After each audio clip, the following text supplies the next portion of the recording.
Dear ladies and gentlemen, let me welcome you to the Digital Healthcare Technologies for the Global South and Medical Artificial Intelligence workshops held under EAI MobiHealth 2020, 9th EAI International Conference on Wireless Mobile Communication and Healthcare. I'm Aleksandra Śledziejowska, the EAI Conference Manager. Unfortunately, due to the virus, I am not able to meet all of you in person, so I am using this opportunity to address the organizing committee, the authors and the participants on behalf of EAI. First of all, I would like to thank all of you for being a part of this conference and workshops and for your involvement with EAI. During today's event, you can actively participate by joining the Q&A on Slack through a link that you can see below this video. Upon accessing the EAI MobiHealth 2020 Slack workspace, you can enter the channel called Workshops. I would also like to use this message to invite you to join us again soon.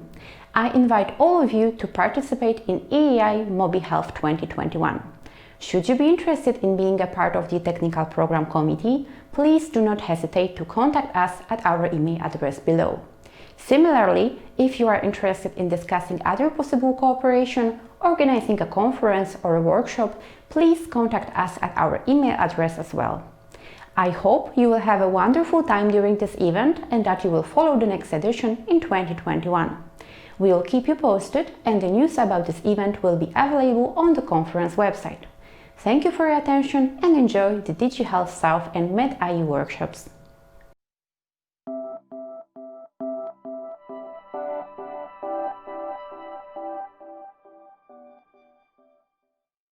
Hi everyone, my name is Michal Dudic. I'm the Community Manager at EAI, European Alliance for Innovation. It's my pleasure to welcome you at this conference and say a few words about who we are and what we can do for you and your research career. In short, EAI is a global community for a greener, healthier and smarter world. As of today, we are home to more than 60,000 members from 167 countries, and we reach out to tens of thousands of subscribers. As an organization, we are non-profit from day one, and what is most important to us is that we remain open to all researchers from all around the world thanks to membership that is completely free. We organize more than 100 events annually, such as this conference, and we do so in publishing partnership with Springer. I said in the beginning that EAI is a community, so let's talk about what that means and what it means for you. To put it briefly, we give our members a platform that builds their research. We do it with 3 main online community services where members come together to help each other write a better paper, get an objective review, and get recognized fairly. The 3 services in question are EAI Compass, Community Review, and EAI Index. Firstly, EAI Compass is an online app where you can meet and connect with new colleagues and get feedback on your paper as well as your presentation. In addition to that, it lets you download all full papers that will be presented at this conference, and you can vote on your favorite presentations as well as see everyone who is here and connect with them. You can do this right now if you go to EAI Compass website, compass.eai.eu. Next, we are improving the classic conference review process with community review. It has already been in use at all our events since 2019, and we were very excited to hear a lot of positive feedback from program committee members regarding the reliability and the speed of the community review. Let's talk briefly about what community review does. Essentially, it is a website that shows abstracts of papers that are right in the middle of the review process, as long as the authors allow it, of course. And all EAI members may then bid to review specific papers. When they submit their bid, they put in their bio and their qualifications, which are sent to the program committee, who can then decide whether or not this bidder is qualified to review the paper they bid on. This relatively easy access to review opportunities means that bidders really need to put their best foot forward if they wish to be selected, which improves the quality of the entire review process. At the end of the day, this benefits you, the author. And last but not least, let me tell you a thing or two about EAI Index. EAI Index is our credit-based evaluation system that we rolled out this year to all of our conferences and journals that allow you to climb the global ranks of EAI community and get recognized for your work. It calculates a number value for most actions you make, such as getting your paper accepted or submitting a review, and these numbers accumulate for 12 months. At the end of this 12-month period, we put together a ladder of all EAI members, and the ones at the top receive a nomination to one of the membership ranks: senior member, distinguished member, or fellow. For each action that is eligible for EAI index credits, we'll look at the quality of your action as it was evaluated by another member of the community, such as, for example, the review score of your submission. To make sure that the system is fair to newcomers, every 12 months the credit count gets erased, the ones at the top receive their nominations, and every member starts at 0 for the following 12 months. And finally, Smart Submit is a collaboration feature that is coming later this year. It will allow you to submit your research ideas and your work-in-progress abstracts to get the kind of help and feedback you're looking for. Maybe you are looking for co-authors, maybe you would like to find a mentor or a mentee, or maybe you want to find out how the community feels about your idea. This is what Smart Submit is designed for. Ultimately, it's about helping you write a better paper and increasing your chances of getting accepted. Again, we will be launching this feature later this year, so stay tuned. And so I'm going to leave you with many different ways to get engaged at different levels. There are lots of opportunities in many of our events and publications, which means many ways to connect with people and collaborate. You may learn more about everything I just talked about at our website, eai.eu. These services exist to help you and to make your lives easier, so we encourage you to send us your comments, ideas, and feedback to community@eai.eu. And if you're interested in volunteering and contributing, you can let us know at the same email address. Don't forget that you can use EAI Compass to vote on presentations in real time to determine which ones are the best, as well as to download all full papers that will be presented today. Just make sure that you log in using the same email address as the one you used to register to this conference. Thank you very much for your attention. Please enjoy the conference, and I hope we will see everyone online soon.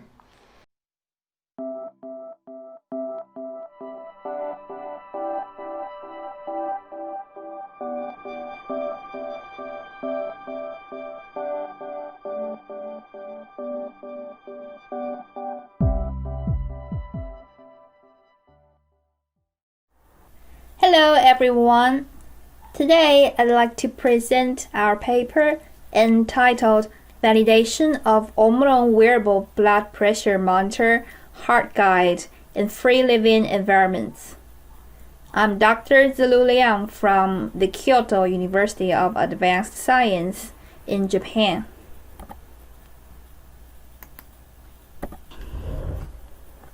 First, I'd like to give a brief introduction of the background of this study. So, hypertension is the biggest risk factor for cardiovascular diseases. It may cause other health conditions such as respiratory disorder, kidney problems, and brain problems. And the rate of hypertension increased substantially in the past 3 decades. So, self-monitoring of blood pressure has become a common part of hypertension management, and self-monitoring can raise the awareness of blood pressure control, help the healthcare provider determine the effectiveness of treatment, and can enable more precise diagnosis of hypertension. Therefore, accurate monitoring of blood pressure at home is very important for diagnosing hypertension and for managing blood pressure. On the other hand, healthy people can also pursue self-monitoring of their blood pressure simply out of curiosity, which is a very common practice in the quantified self community. So many digital home blood pressure monitors have been developed in recent years, and these devices leverage the oscillometric method for measuring systolic and diastolic blood pressure and can be either worn on the wrist or upper arm like this. These devices are more affordable and convenient compared with sphygmomanometer, but the portability of these devices is still limited. And the HeartGuide wristwatch is the first wearable blood pressure wristwatch that has been validated against medical device, and the deviation is within a very small range. The problem is the accuracy of this device is in free living environment is still unclear. So the objective of this study is to validate the HeartGuide blood pressure wristwatch when it's used in people's homes. To validate the accuracy of the HeartGuide wristwatch, we compared its rating with a medical-grade upper arm blood pressure monitor Omron HEM 1022. And the major difference between the HeartGuide and other smartwatches is the cuff below the display. So when measuring blood pressure, users need to lift up their wrist to the same height as the heart and stay still for about 30 seconds. And after completing the measurement, users can view the latest reading on the display of the HeartGuide watch. And the battery lasts for approximately 2 days after a full charge. And the device can store up to 100 blood pressure readings. So the HeartGuide wristwatch can be used together with the Heart Advisor smartphone app. And here are 2 screenshots of the dashboard of the Heart Advisor app. The blood pressure values are color-coded with green and red representing safe and high blood pressure. And users can compare the latest ratings with previous ratings to observe patterns and trends. And to compare HeartGuide with the upper arm blood pressure monitor, we asked participants to measure blood pressure simultaneously using both devices. Of course, we made both devices available in their homes. And the digital monitor was applied to the right upper arm, while the HeartGuide was worn on the left wrist. And participants were asked to press the start button of the upper arm monitor first, and immediately after that, they were asked to press the start button of the HeartGuide. And the participants were required to sit still until both devices finished measuring. And in case either device requires remeasurement, participants were asked to adjust their postures before doing another round of measurement using both devices. And blood pressure was measured 4 times a day, right after waking up, before lunch, before dinner, and before bedtime. And participants just followed their daily routine, and there was no intervention task given before each measurement. And to explore what factors may be associated to the accuracy of the HeartGuide, we also collected data on the list of factors summarized in this table. So these factors include physiological metrics like salivary cortisol, blood glucose, systolic pressure, diastolic pressure, heart rate, and body temperature, and ambient conditions such as ambient temperature, ambient humidity, and air pressure. And salivary cortisol was a reliable indicator of stress level. So in this study, the salivary cortisol level was measured using a real-time cortisol test kit, and blood glucose was measured using a continuous glucose sensor called Freestyle Libre. And the ratings of the upper arm blood monitor were considered as the ground truth of the systolic and diastolic pressure and heart rate. And body temperature was measured using a digital body temperature thermometer. ambient temperature, humidity, and pressure were measured using a multifunctional barometer. And we adopted 4 performance measures to quantify the agreement between the HeartGuide and the upper arm blood pressure monitor. The paired sample t-test was used to determine if the means of the ratings from 2 devices are significantly different from each other. Scatter plots visualize the relationship between the 2 devices.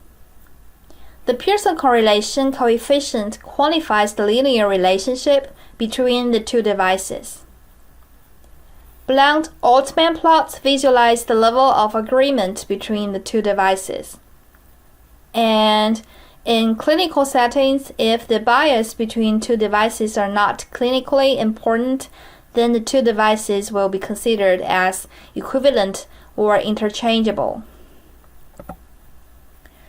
We also investigated the associations between the absolute percent error, or APE for short, and the list of factors. And pairwise Pearson correlation coefficient was calculated between the APE and each of the factors.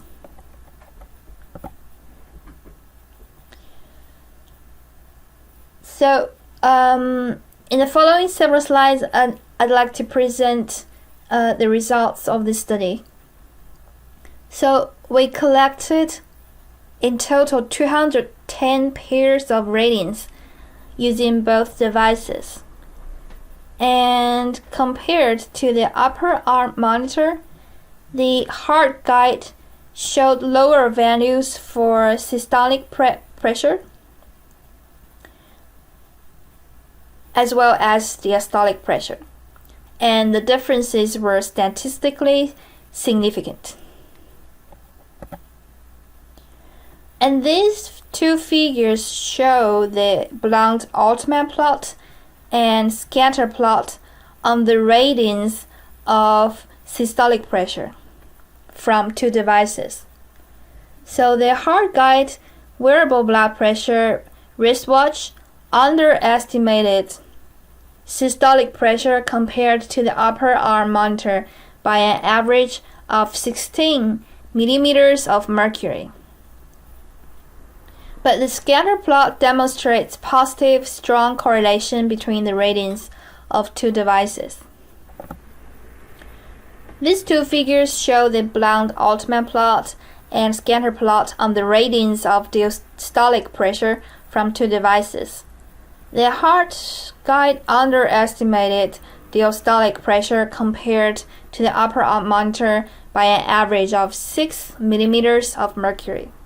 The blunt Altman plot also shows that the difference between the 2 devices diminishes as the diastolic pressure increases. And the scatter plot demonstrates positive, strong correlation between the ratings of 2 devices. These figures show the blunt Altman plot and scatter plot on the ratings of heart rate from 2 devices. From the blunt Altman plot, we can see that there is a very good agreement between the 2 devices because the bias is almost 0. And the scatter plot demonstrates positive, strong correlation between the ratings of the 2 devices. And this table gives a summary of the Pearson correlation analysis between the APE, the measurement error of HeartGuide, and the association factors. So we found that first, the APE of systolic pressure is weakly and positively correlated to the true systolic pressure, and weakly and negatively correlated to the heart rate and ambient temperature. Second, the error on diastolic pressure is weakly and negatively correlated to the systolic pressure, body temperature, and ambient temperature. and is moderately and negatively correlated to the true heart rate. And third, the error of heart rate is weakly and positively correlated to blood glucose level and is weakly and negatively correlated to the heart rate.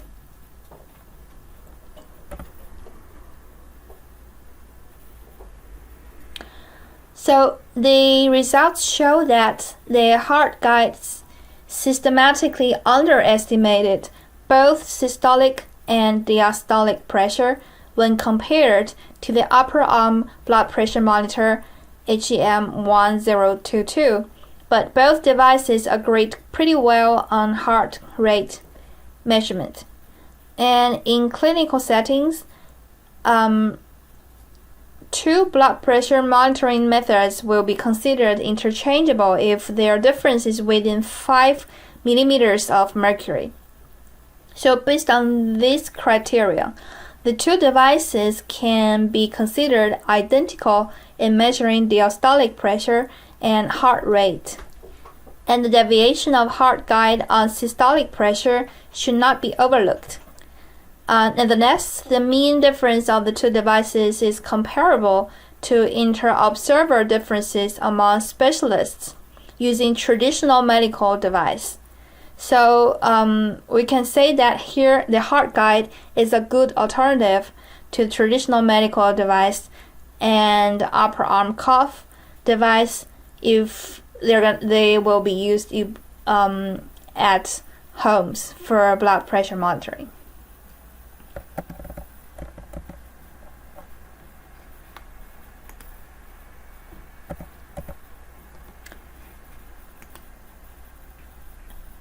And in terms of the absolute percent error, the APE, we found that the APE of systolic pressure slightly increases as the true systolic pressure increases, but it slightly decreases as the true heart rate and ambient temperature increases.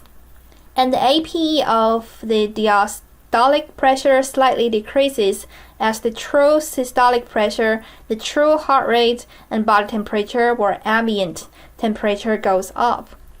The APE of heart rate slightly increases as blood glucose increases or heart rate decreases. And in contrast, we found that salivary cortisol, which indicates stress level, the true diastolic pressure, ambient humidity, and air pressure were not related to device accuracy. So one possible way to improve the accuracy of the HeartGuide is to consider the association factors in designing the correction algorithms. So in conclusion, we can say that the HeartGuide device slightly underestimated blood pressure, but it's accurate in measuring heart rate. And great measurement error on systolic pressure is associated to high systolic pressure, low heart rate, and low ambient temperature. And greater measurement error on diastolic pressure is associated to low systolic pressure, low body temperature, low ambient temperature, and low heart rate. And we recommend considering these factors when designing algorithms for wearable blood pressure monitors in the future. And that's all from our presentation. Thank you very much for listening.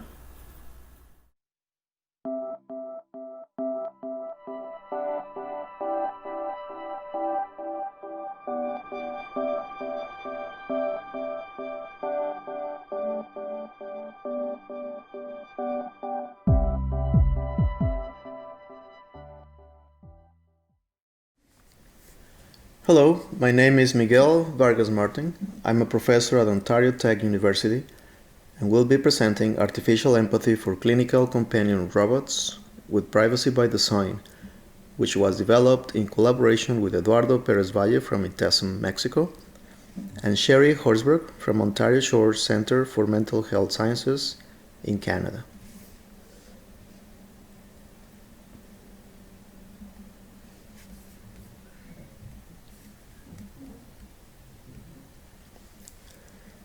The presentation is organized as follows. First, I will explain the proposed prototype in general terms, along with a summary of our contributions. Then, I will talk about the problem framework, which is delimited by the confines of the capabilities of localized automatic speech recognition, as opposed to using cloud services. I will then explain the use of a commercial private by design automatic speech recognition technology called SNPs, and how it was integrated into a commercial robot called Ensemble. The last part of the presentation provides some details about both technical and clinical aspects that need to be taken into consideration for use in a clinical environment. The presentation will close with directions for future work.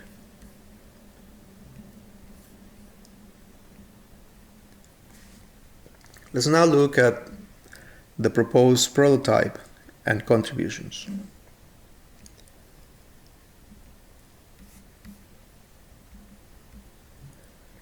Our prototype uses a commercial robot called Ensemble, which is a 62 centimeter tall robot with a round white body on concealed wheels, long metallic neck, a 10-inch touchscreen face, no extremities, and rechargeable battery.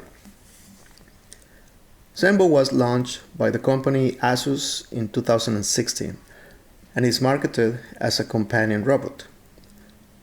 Ensemble runs the Android operating system and ships with a number of interactive interfaces including camera, microphone, speakers, touch sensor, drop sensor to avoid falls, range sensor to measure forward distance, and an ultrasonic sensor to avoid obstacles.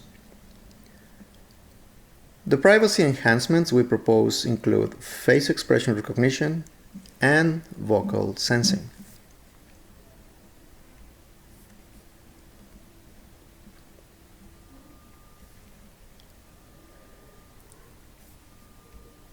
Our contributions are twofold.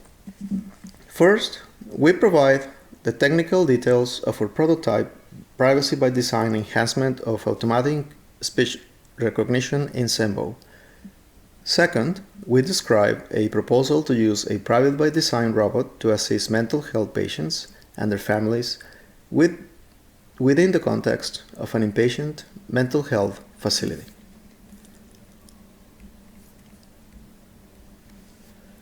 Let's now look at the problem framework.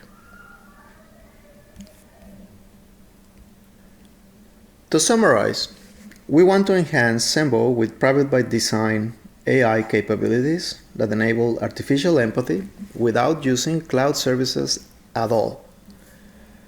The research team is aware of attacks against automatic speech recognition, which is one of the pillar bases of our work.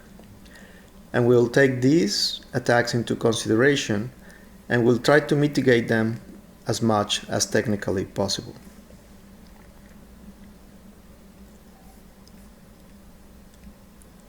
Let's now look at the prototype private by design automatic speech recognition in Ensemble.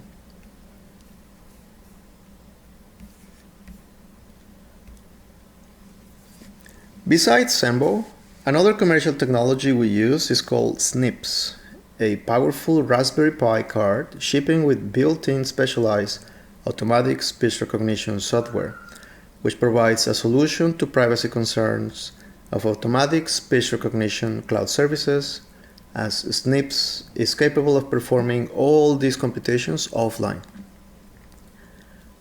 Removing the need for the cloud,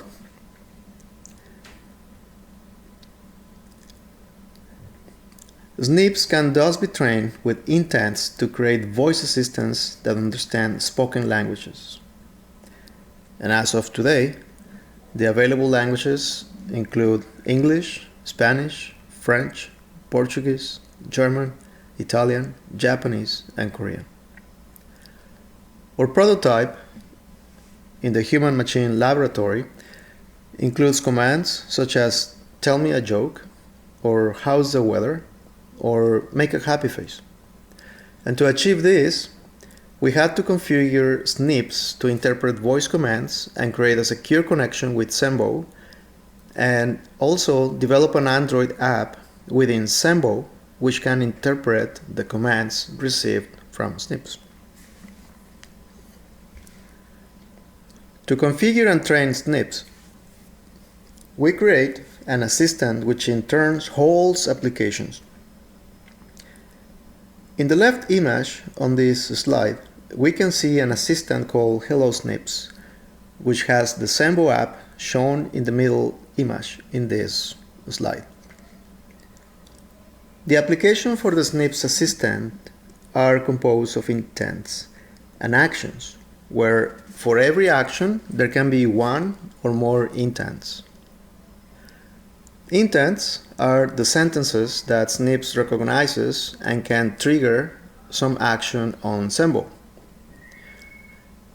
Within the intent phases, we used 7 examples as shown in the right image in this slide.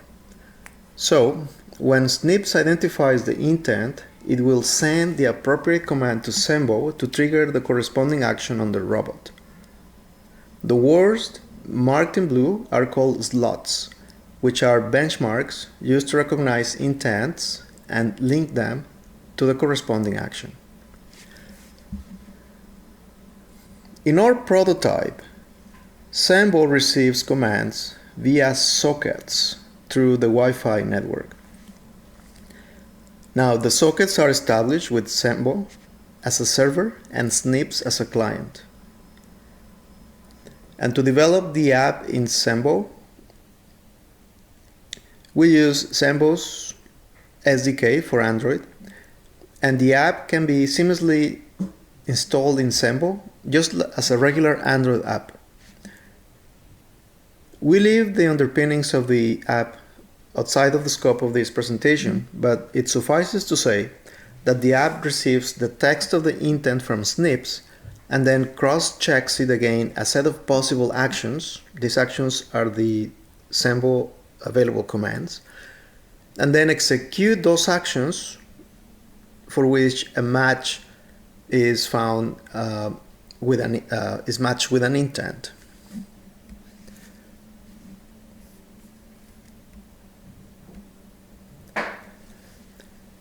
Now we describe 2 constructs that will make Ensemble a feasible clinical robot.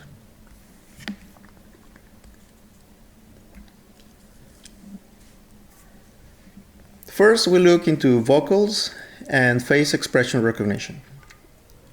It's been generally accepted in the research community that acoustic profiles of vocals are associated to emotions of anger, fear, happiness, and sadness. The profiling of vocals includes pitch, intensity, and speed of speech. We will use deep learning to train a vocals engine to recognize these emotions. And although these vocal profiles are generally accepted, we are aware that emotions may manifest differently on individuals, so we will further consider the possibility to customize and refine the training with the vocals of the dementia patients that the robot is helping.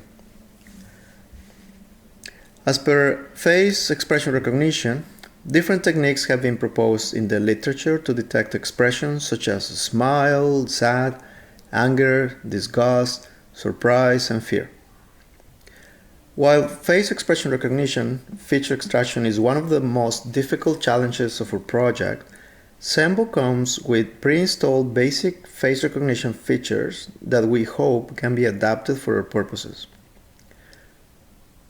We plan to complete the vocals recognition and combine that with face expression recognition to infer emotions of the dementia patient. This, combined with the natural language processing engine in a privacy-enhanced environment, will make our approach a powerful tool with a great potential to assist dementia patients. In terms of emotions, we will use a dimensional theory of emotion based on the path theory. That's for pleasure, which is a measure of valence, for arousal, which is a measure of affective activation, and for dominance, which is a measure of control. This model is termed the valence arousal model. And this model classifies emotions such as sad, happy, and calm, and is able to associate intensities to this. We will be particularly interested in detecting emotions that are deemed as requiring attention of a human caregiver. For example, after using vocals and face expression recognition, our system could trigger an alert to the floor nurse if unusual sadness emotions are detected. In addition, our system will be able to pick significantly different vocal features that may be an indication of pain or any other condition such as skipping medications or sudden changes in the patient's condition.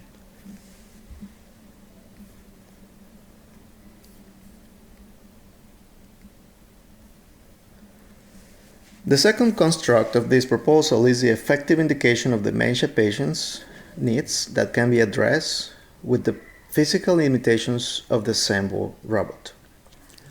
First, in terms of the test group, the ideal test group would be patients with a primary diagnosis of dementia and behaviors and psychological symptoms of dementia. For patient identification, to identify patient needs, we look to partner with facilities caring for individuals with dementia, conduct focus groups with frontline staff, as well as individual patients and/or their caregivers. Themselves, themes from these focus groups will be reviewed by the research team for exploration of the capabilities of Ensemble to support these activities.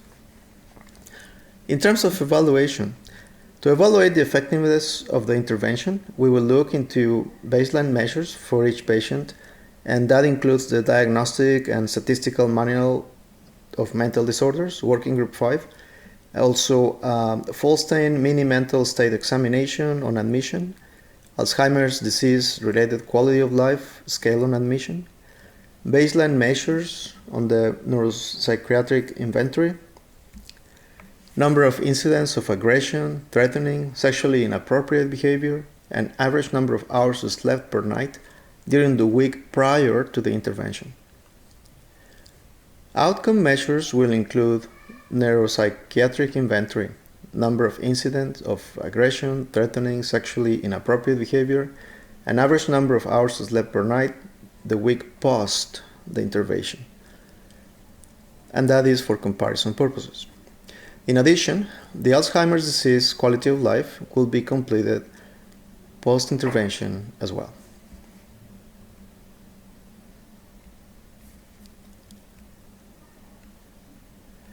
Let's now look into directions for future work.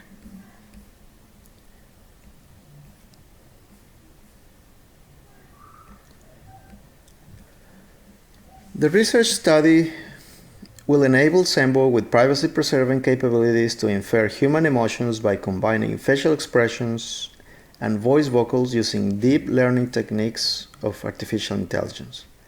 When Ensemble is enabled with these capabilities, they will serve as a meaningful companion for individuals with dementia, thus improving the quality of life of these individuals.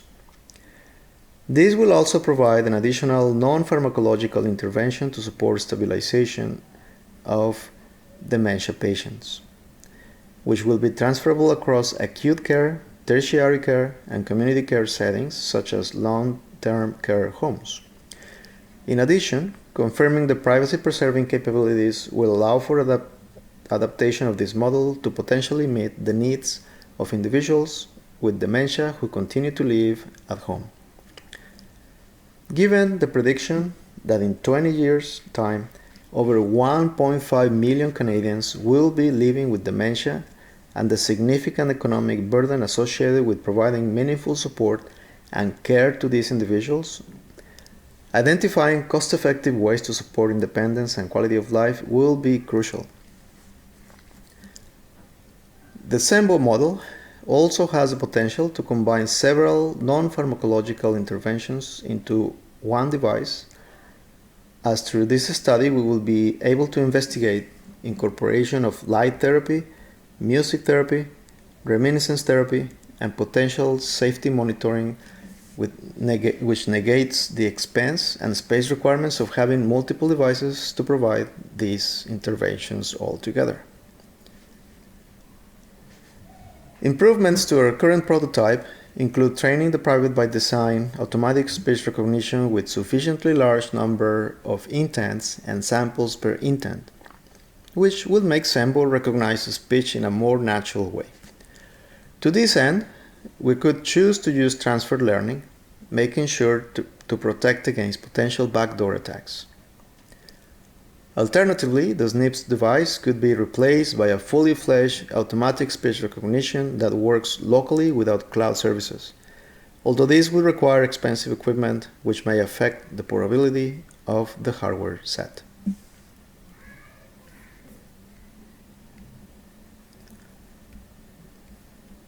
Thank you.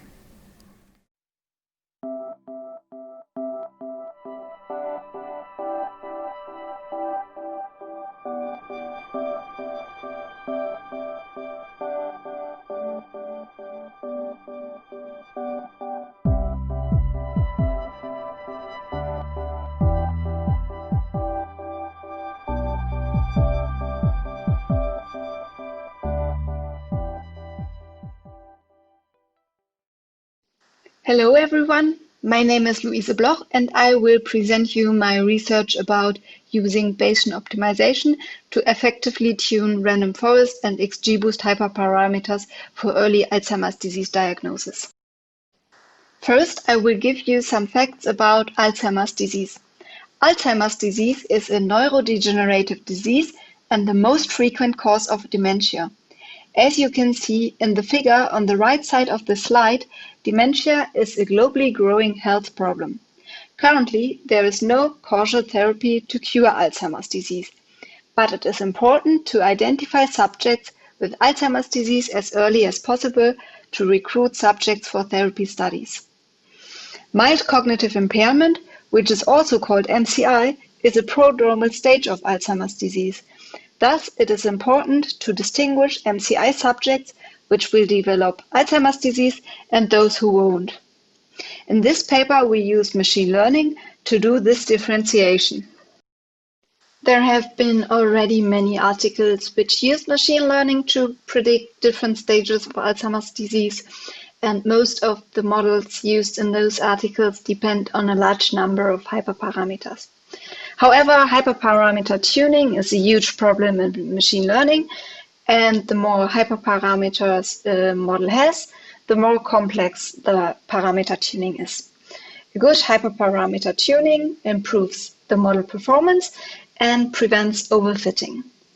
Each real-world dataset comes with its own set of hyperparameters, and finding good ones is often a time-consuming task. In Alzheimer's disease research, only a few approaches use time-efficient parameter tuning strategies, and therefore in this paper we used Bayesian optimization to investigate the advantages of such a strategy. In the following slides, I would like to briefly introduce our machine learning workflow to you. The workflow starts with a subject selection, followed by image processing, feature selection, and hyperparameter tuning, which consists of a hyperparameter optimization and a model training. Those steps result in a final model. Let me start with the dataset used. We use data from the ATNI cohort, which is a multi-site study collected in the US and Canada since 2003. This dataset consists of diverse data types like clinical demographics, genetics, MRI imaging, and many more. We used a subset of 720 subjects from this cohort, which all have a baseline diagnosis of MCI, at least one follow-up diagnosis, and a minimal feature set containing a baseline MRI and cognitive tests. We grouped the subjects into two diagnostic sets. Stable MCI subjects had MCI diagnosis at all follow-up visits, while progressive MCI subjects converted to Alzheimer's disease at any visit and didn't revert it. In the following slide, I will give a brief overview about this subset. Both diagnostic groups contained more males than females, with a ratio of approximately 40% for the females. The diagnostic groups differed in the number of ApoE epsilon 4 alleles, which is a genetic marker associated with Alzheimer's disease. Figure 3, which is shown on the right, shows that the progressive MCI group contained more subjects with ApoE epsilon 4 alleles. Our work focuses on MRI features, and thus we used fully preprocessed scans. We used FreeSurfer version 6 to extract the volumetric features from each scan. The FreeSurfer pipeline implements a preprocessing which includes skull stripping, a registration to a standardized atlas, and segmentation of cortical and subcortical regions, as well as a feature extraction. In this workflow, we focused on using region of interest-based volumes. We trained our workflow on 2 different feature sets. Since we focused on MRI scans, we used 103 MRI volumetric features in each dataset, and additionally, both datasets are using age, gender, and count of ApoE epsilon 4 alleles. The second dataset extends those features by 3 cognitive tests called mini-mental state examination and logical short and long memory tests. Based on those datasets, we trained different machine learning models. As previously mentioned, those models depend on a large number of hyperparameters. We used Bayesian optimization to tune those parameters. Bayesian optimization is a method to optimize black box functions. In our case, the black box function is a machine learning model. The dependent variable is the model performance, and the independent variables are the hyperparameters. The relationship between those variables is modeled by a Gaussian process. This estimates both the mean prediction and the covariance. Bayesian optimization works as the flowchart on the right shows. First, an initial set of parameter combinations are generated. In this research, we used random initialization and Latin hypercube design. Those combinations are used to train a machine learning model and estimate the performance. A Gaussian process is fitted to predict the estimated performance of the parameter combinations. A promising combination is determined by maximizing the acquisition function. The acquisition function considers exploration and exploitation by weighting the mean and the covariance estimated by the Gaussian process. Here, we use upper confidence bounds as an acquisition function. This function depends on the parameter kappa. High kappa values preferred exploitation. Based on those hyperparameters, a new model is trained, validated, and added to the Gaussian process to determine a further combination. This process is repeated until an exit condition is met. In our case, a certain number of iterations. The iterative refinement of the Gaussian process is visualized in Figure 5, below the workflow. This figure shows 3 iterations, the Gaussian process model and the respective acquisition functions. In our experiments, we compared the results of the Bayesian optimization with 2 intuitive and often used methods. The most simple strategy is to use the default parameters of a model. The advantage of this method is that it is computationally inexpensive, but it ensures neither good model performances nor robust parameters. The grid search examines a huge number of parameter combinations, and thus the performances of those models often outperform default parameter models. However, the number of evaluation increases exponentially the more features are used. The Bayesian optimization compromises both of the disadvantages by using a guided optimization process, which is described before. This also enables the generation of robust models. As already mentioned before, the hyperparameter tuning is used to tune the hyperparameters of machine learning models. We used random forest and XGBoost models to investigate the advantages of the Bayesian optimization with different initialization techniques. The resampling to estimate the performance of a model was implemented using 10x10-fold cross-validation. The data preprocessing included scaling, centering, and median imputation. SMOTI was used to compensate class imbalances. Random forest is based on multiple classification and regression trees, and the final decision is a majority decision of those trees. The model depends on 4 hyperparameters, which are summarized in Table 2. XGBoost is a gradient boosting model. The idea of boosting models is to combine multiple weak classifiers to a strong joint classifier. Here, classification and regression trees were also used as weak models. The XGBoost model depends on 7 hyperparameters, which are summarized in Table 3 on the bottom right of the slide. The previously described machine learning workflow was used to execute some experiments. The aim of these experiments was to compare the results of the Bayesian optimization hyperparameter tuning with the default parameter model and the grid search. This slide shows the results of the random forest model trained on dataset 1, which contained MRI and demographic features.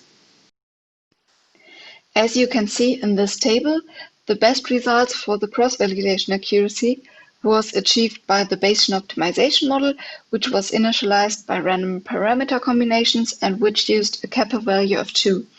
This model achieved a mean cross-validation accuracy of 69.76%. The default parameter model achieved the worst cross-validation results in these experiments, which were 68.20% and which was only 1.56% worse than the results of the best model. The independent test dataset used in our experiments contained 20% of our initial dataset. The best results for this dataset were achieved by the Bayesian optimization model, initialized with Latin hypercube design samples and a kappa value of 2. This model achieved a test accuracy of 67.83%. The same result was achieved by the grid search model. The default parameter model reached an accuracy of 65.73% for this dataset. And the worst results were 62.94%, which were achieved by the Bayesian optimization model with random initialization and a kappa value of 5. The M-try parameter of the random forest sets the number of randomly selected features in each split and each tree. The higher the M-try parameter, the more likely overfitting is. The figure on the right shows the mean cross-validation results achieved for the different values of M-try in the grid search. It can be seen that an M-try value of 28 performs best for this model. Consistently with this observation, all Bayesian optimization models selected values between 25 and 35. The other hyperparameters show less strong connections to the cross-validation results, and Bayesian optimization partially agrees with these relationships. However, for reasons of time, I would like to refer to our article at this point. This slide shows the results of the random forest models trained on dataset 2. This dataset added cognitive test results to the previously described dataset. The experiments show that the best results for the cross-validation accuracy was achieved by the Bayesian optimization model, which was initialized by LHD and which used a kappa value of 2. This model achieved a mean cross-validation accuracy of 70.68%. The default parameter model achieved the worst cross-validation results in these experiments, which were 70.01%. The best results for the independent test dataset were achieved by the Bayesian optimization models, both with random initialization and Latin hypercube design and a kappa value of 10. These models achieved test accuracies of 71.33%. The default parameter model reached an accuracy of 69.23% for this dataset. And the grid search model achieved a test accuracy of 69.93%. The Bayesian optimization model with LHD initialization and a kappa value of 2 performs worst for the independent test dataset. This slide shows the results of the XGBoost models trained for dataset 1. The XGBoost model depends on 7 hyperparameters, and the reached cross-validation results were slightly worse than the random forest results. The best results for the cross-validation was achieved by the Bayesian optimization model, which was initialized with LHD and used a kappa value of 1. The best results for the independent test dataset were achieved by the Bayesian optimization model with random initialization and a kappa value of 10, which reached a test accuracy of 73.43% and thus outperformed the random forest models. The grid search model achieved poor results of 60.84% for the independent test dataset. This table shows the results of the XGBoost models trained on dataset 2. The best cross-validation accuracy was achieved by the Bayesian optimization model, which was initialized by random parameter combinations and a kappa value of 1. This model achieved a mean cross-validation accuracy of 69.14%. The worst cross-validation results were achieved by the Bayesian optimization model with LHD and a kappa value of 5. The same model and also the default parameter model reached the best accuracies of 71.33% for the independent test dataset. The Bayesian optimization model with random initialization and a kappa value of 10 achieved the worst results for the independent test dataset. The eta parameter of the XGBoost model sets the learning rate, and the higher the learning rate, the more likely overfitting is. The figure on the right shows the mean cross-validation results achieved for the different learning rates in the grid search. All observations with a learning rate of 0 or a subsample value of 0 were excluded from the figure to enable a more clear visualization. All of those models were random models and achieved results worse than 45%. It can be seen that a learning rate of 0.25 performs best for these models. Consistently with this observation, all Bayesian optimization models selected learning rates smaller than 0.146. Finally, I would like to conclude our results. In this work, we implemented a time-efficient hyperparameter tuning with Bayesian optimization and 2 different initialization strategies. We used 10 x 10-fold cross-validation and an independent test dataset to validate the results. The experiments showed that Bayesian optimization often outperforms the grid search and the default parameters for random forest and XGBoost models.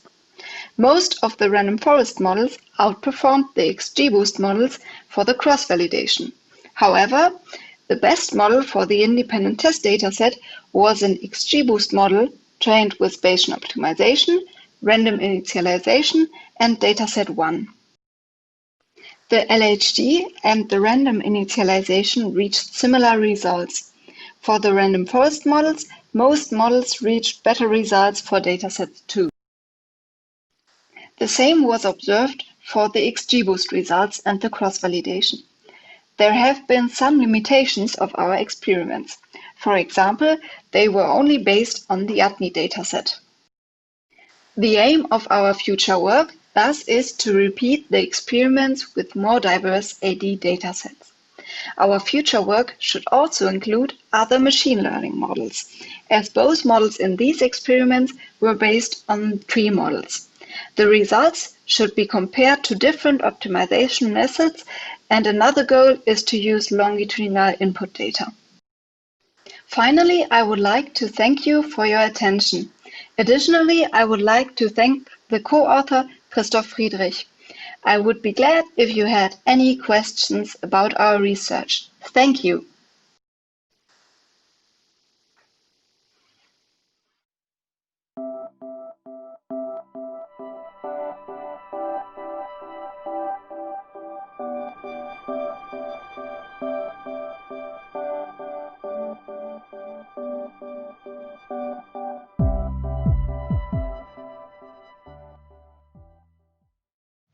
Good morning.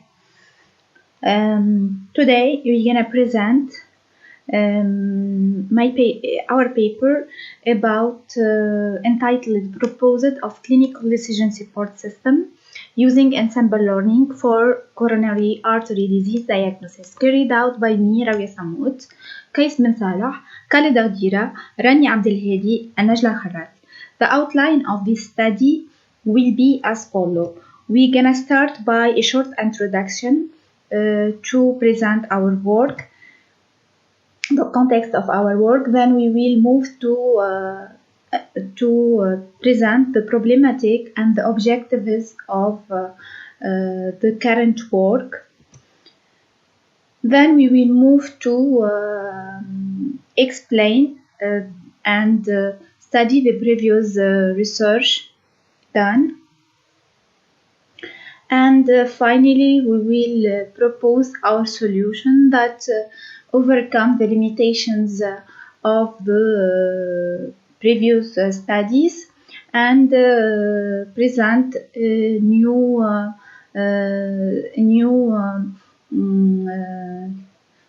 objectives in this presentation. Then we will discuss the results of the proposed solution, and finally we will conclude and give the perspectives for future work. In introduction, coronary artery disease is the leading cause of death in the world. Intensive research has been conducted to find accurate solution for CAD prediction and diagnosis in order to make informed decisions at early stage and reduce mortality risk. Although medical solutions are expensive, artificial intelligence, including machine learning, deep learning, and evolutionary technologies, has proven to be important in different fields. After achieving obvious success in various prediction tasks, machine learning technology has aroused great interest in medical research. In this context, the current study is performed to use some artificial intelligence techniques for coronary artery disease diagnosis. So we will move to present the problematic of this study. So coronary artery disease, as we know, is a complex and multifactorial disease resulting in several acute coronary syndromes and leads also to death. Various techniques used in CAD diagnosis such as ECG, echocardiogram, stress test, cardiac catheterization, and angiogram, heart scan, etc. But importantly, all these methods are expensive, protracted, and invasive. Therefore, new alternatives based on data mining and soft computing have been proposed. To overcome time complexity, high diagnosis and treatment costs, and adverse effect issue. Although most previous studies have achieved successful results for CAD diagnosis using a single classifier, the Ensemble classifier also showed the excellent results expected in CAD classification. Therefore, the use of Ensemble models for CAD diagnosis is still very active. Most CDSS incorporate specific risk factors into the studied population, such as United States, India, Indonesia, and China, but environmental factors like lifestyle, eating habits are different. For this reason, we studied the Tunisian population. The existing CDSS cannot incorporate new risk factors, thus it may be the other factors may help to evaluate CAD disease in another community. These limitations are resolved by considering more heterogeneous factors, including for genetic polymorphisms and certain drug plus demographic and clinical characteristics to construct a new CDSS for CAD diagnosis in this study. So we will move to outline the objectives of the current study, which are designing of a clinical decision support system based in Ensemble learning, studying the impact of genetic polymorphisms and medication on CAD diagnosis on the Tunisian population, studying the efficiency of Ensemble learning comparing single classifiers using 6 datasets, facilitated the diagnosis of coronary artery disease by an automatic and efficient CDSS, minimized the cost of CAD diagnosis by using artificial intelligence techniques, and finally improve the performance of CAD classification by proposing a high accurate model than the existing studied models. We will move to present the review of literature of the previous studies. So we will start by the first study, which is carried by Niranjana Divi and SO2 in 2014. It is a decision trees algorithm that selects the significant attribute and then extract crisp if-then rules to construct the fuzzy rule base for the fuzzy system using genetic algorithm to optimize the fuzzy membership function. Then another study was carried out by Wiga Malana, Bahaki et al. In 2016. It is a combination of data mining techniques like decisionatory C4.5, CART, and Reaper, and the fuzzy expert system to generate fuzzy rules to diagnose CAD. Kathleen Mio and all in 2016 proposed an advanced ensemble machine learning model based on adaptive boosting. AdaBoost algorithm was applied on 4 cardiac open datasets, Cleveland, Switzerland, Hungarian, and Long Beach. The results indicated that the proposed ensemble outperformed existing single models. Then another new diagnosis model for CAD based on feature selection using CocoSur CS and genetic algorithm to find the most significant features for CAD diagnosis was carried out by Samidani and S. Mouamiri in 2017. And finally another studied approach carried out by Kaylee et al. In 2017, which is a weighted naive-based model on attribute relevancy for CAD diagnosis. The studied risk factor incorporates in this study are CAD symptoms.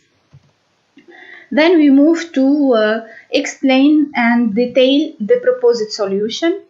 So the design of the proposed solution is as follows. The CDSS is composed of 3 main stages, which are data pre-processing, classification, and finally prediction and evaluation. Each step is explained later with details. So for the first phase, which is data pre-processing, we will start by data normalization using min-max algorithm. The normalization is an important step in order to give all attributes equal importance. It aims to transform an original range of data to a new range. Also, it may be helpful to maintain the large variance in prediction or forecasting. To calculate the normalization min-max is as follows. We will the value of each in each observation of one attribute will be calculated by the x prime will be imputed by the x prime, which is equal to the present value, which is x minus the minimum value in the range of values in this attribute, over the maximum value in the range of the attribute values minus the minimum value in the attribute values. For the data balancing, we will, in second step of data preprocessing, we will balance the data set using a small technique. As we have a majority class which is patients with no coronary artery disease, and we have a minority class which are the cases with coronary artery disease. The aim of this methods mode is to generate synthetic observations from the minority classes, sample to oversample the minority distribution by joining all or any of the k main minority class nearest neighbors. So the algorithm of the small technique is as follows. We will start by a data which is imbalanced. We have the big percentage for the majority classes, and we have a small percentage of minority classes. We will select the minority class data, which is composed of different observations.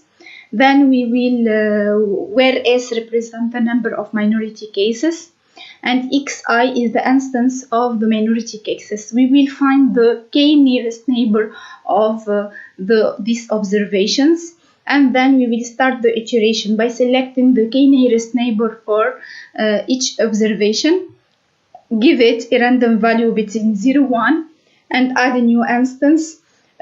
We will compare each time the new instance, the number of instances in the minority class to the number of instances in the majority class.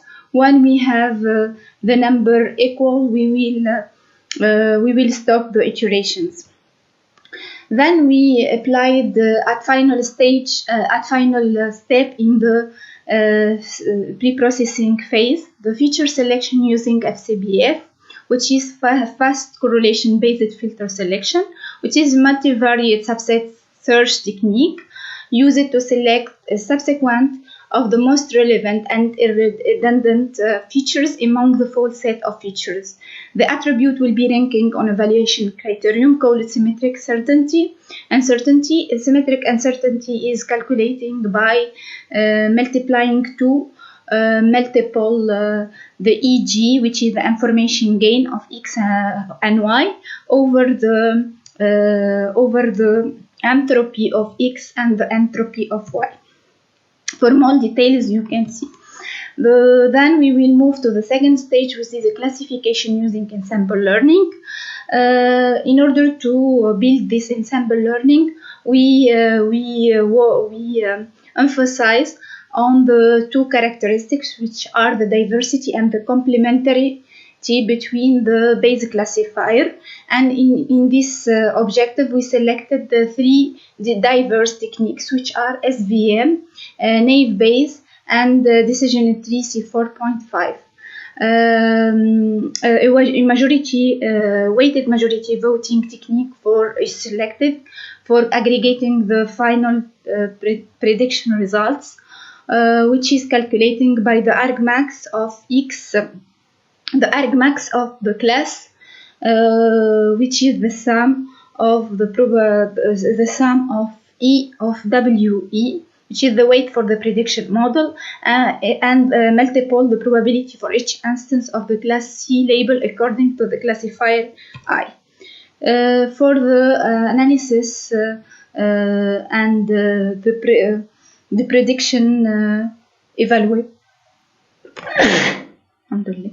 prediction evaluation, we chooses four main metrics, which are precision, recall, accuracy, and F1 measure. To calculate the precision, equal to the true positive over the true positive plus the false positive value. The recall is calculated by the true positive over the true positive plus the false negative value. The accuracy equal to the true positive plus the true negative over the total number of observation.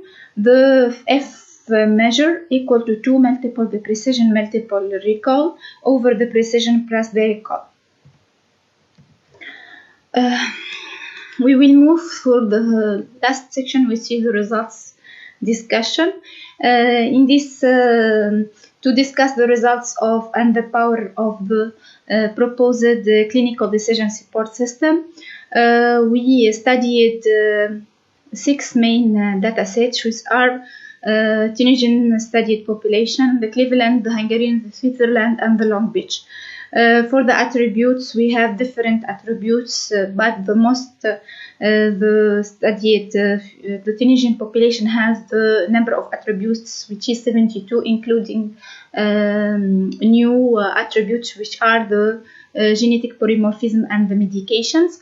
For the other data sets, most of the attributes are clinical and demographical factors. For the number of classes, always we take just coronary artery disease patient and no coronary artery disease patient. For the number of cases, it differ from a data set to another data set. For the number of cases, we have 213 for the Tunisian population, 303 for Cleveland, Hungarian with 294, Switzerland with 123, Long Beach with 200, and Spec with 267. Then balancing datasets proving improvement of the performance of the classifier. We can see with the Tunisian dataset we have accuracy of 77%, while on unbalancing dataset, while using a balanced dataset we have 75.72%. For the feature selection, same, we have the different datasets comparing before and after feature selection, and we can see also an improvement in the result after the feature selection. For example, for the Tunisian population, we have 75.72%. Then after feature selection, we have 78.85%. For the Cleveland, the same, we have 74%. After feature selection, we have 78.66%. For the Hungarian, we have 77.13%. After feature selection, we have 81.14%. For the Switzerland, we have 86.09%. After feature selection, we have 95%. For Long Beach, we have 73%. After feature selection, we have 77.52%. Finally, we will compare the performance between the CDSS and existing model. We will compare just with the Ensemblist model. For example, our proposed model for Tunisian population has an accuracy of 79.41%. With adaptive posting, we have just 71.15%, and with CSGA bagging, we have 69%. For the Cleveland, we have the same. Our model performs the other models by 89%. For Hungary also, we have our models performs adaptive boosting and CSGA bagging by 89.48%. For Switzerland, we have our model also performs with 97.45%. For Long Beach also, our model performs with 79.91%, and for the Spec also, our model performs by 79.72%. Finally, we can conclude that the proposed model-based ensemble learning, including the 3 main classifiers, in order to study its efficiency comparing single classifiers in improving performance. The performance of the proposed CAD was tested by authors with tenfold cross-validation on different cardiac datasets from different populations, such as Tunisian, Hungarian, Switzerland, etc. We applied the smooth technique to balance the class distribution and feature selection fast correlation-based filter in order to determine the most effective features needed in the diagnosis to reduce the classification time complexity.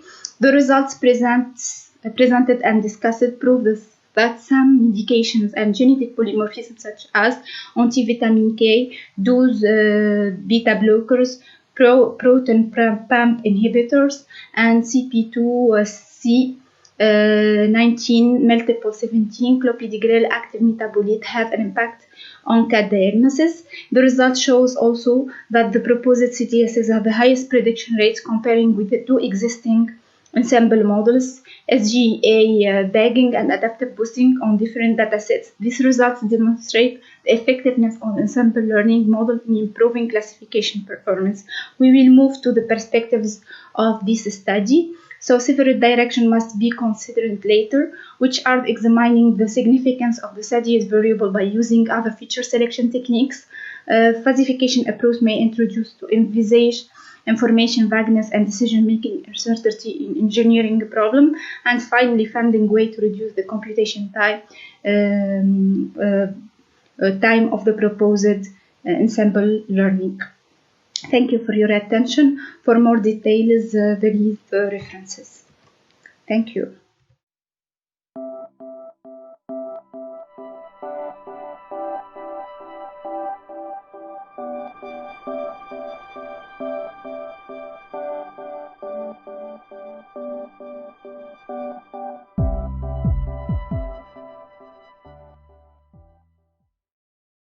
Hello and welcome to my talk called Robust and Marker-Free In Vitro Axon Segmentation with Convolutional Neural Networks.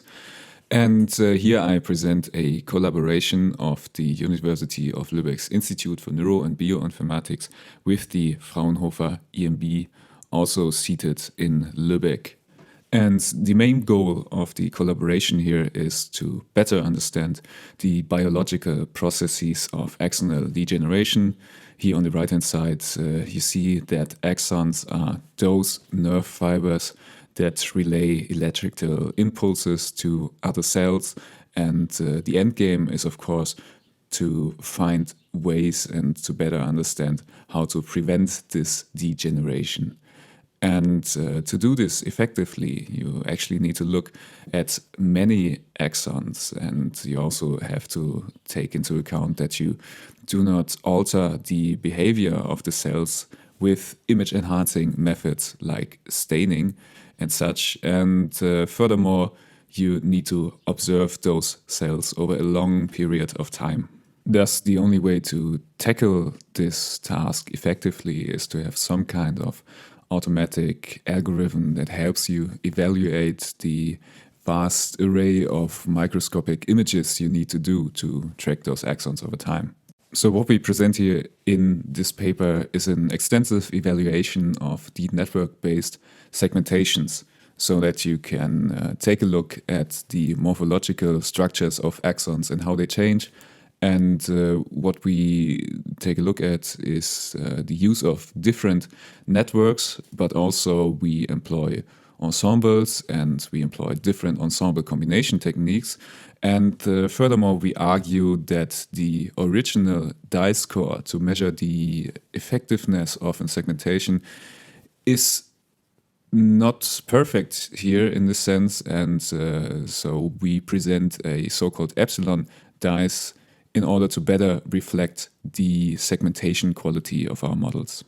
But first, let's start with the data itself. So what we did is we used microfluidic devices to separate the cell bodies from the actual axons. So you can see it in the image below here. Those are those microfluidic devices. On one side of this device, you put the cell bodies, and the axons will grow out of those so-called microgrooves. And only this part we capture with the microscope. And for training our networks, we used 42 grayscale phase contrast microscopic images. All of them had a size of 1200 times 1000 pixels. And those images were then manually labeled using GIMP. And here you see a magnified example of one of those microscopic images on the left side. And then on the right, there is the corresponding label. And as you can imagine, this is actually quite some tedious work for one to label. And so therefore, having a automatic process at some point doing this for you can be quite beneficial to understand and do statistics on the morphological structures of the axons. So in this work, we compared a standard unit with a unit where the encoder was substituted with a ResNet 50. And for each of those architectures, we trained 8 models on 10 different splits, where 31 images were used for training and 11 images were used for testing. And furthermore, we used different ensemble methods to compute a better model output. So you can see it here in the formula, what you actually get from a neural network. If you put in an image with a specific size, you get out a map with the same size where each pixel denotes the probability that it belongs to a cell. So, and you can combine this with a function g here in this case, which could be, for example, the maximum function or the mean function. And this function combines the output maps of several networks, which are here denoted as the functions f. And they get an input image I with the pixel positions x and y, and they are parameterized by the values gammas, which of course can change if you use different starting seeds when you train the models. And although we tried a lot of different ways of combining different model outputs, still the most effective ensemble methods we observed were the good old mean and max combination. Of course, for those combination functions, you get different outputs. So the max ensemble will have a better recall. More pixels will be denoted as cells compared, for example, to the mean ensemble.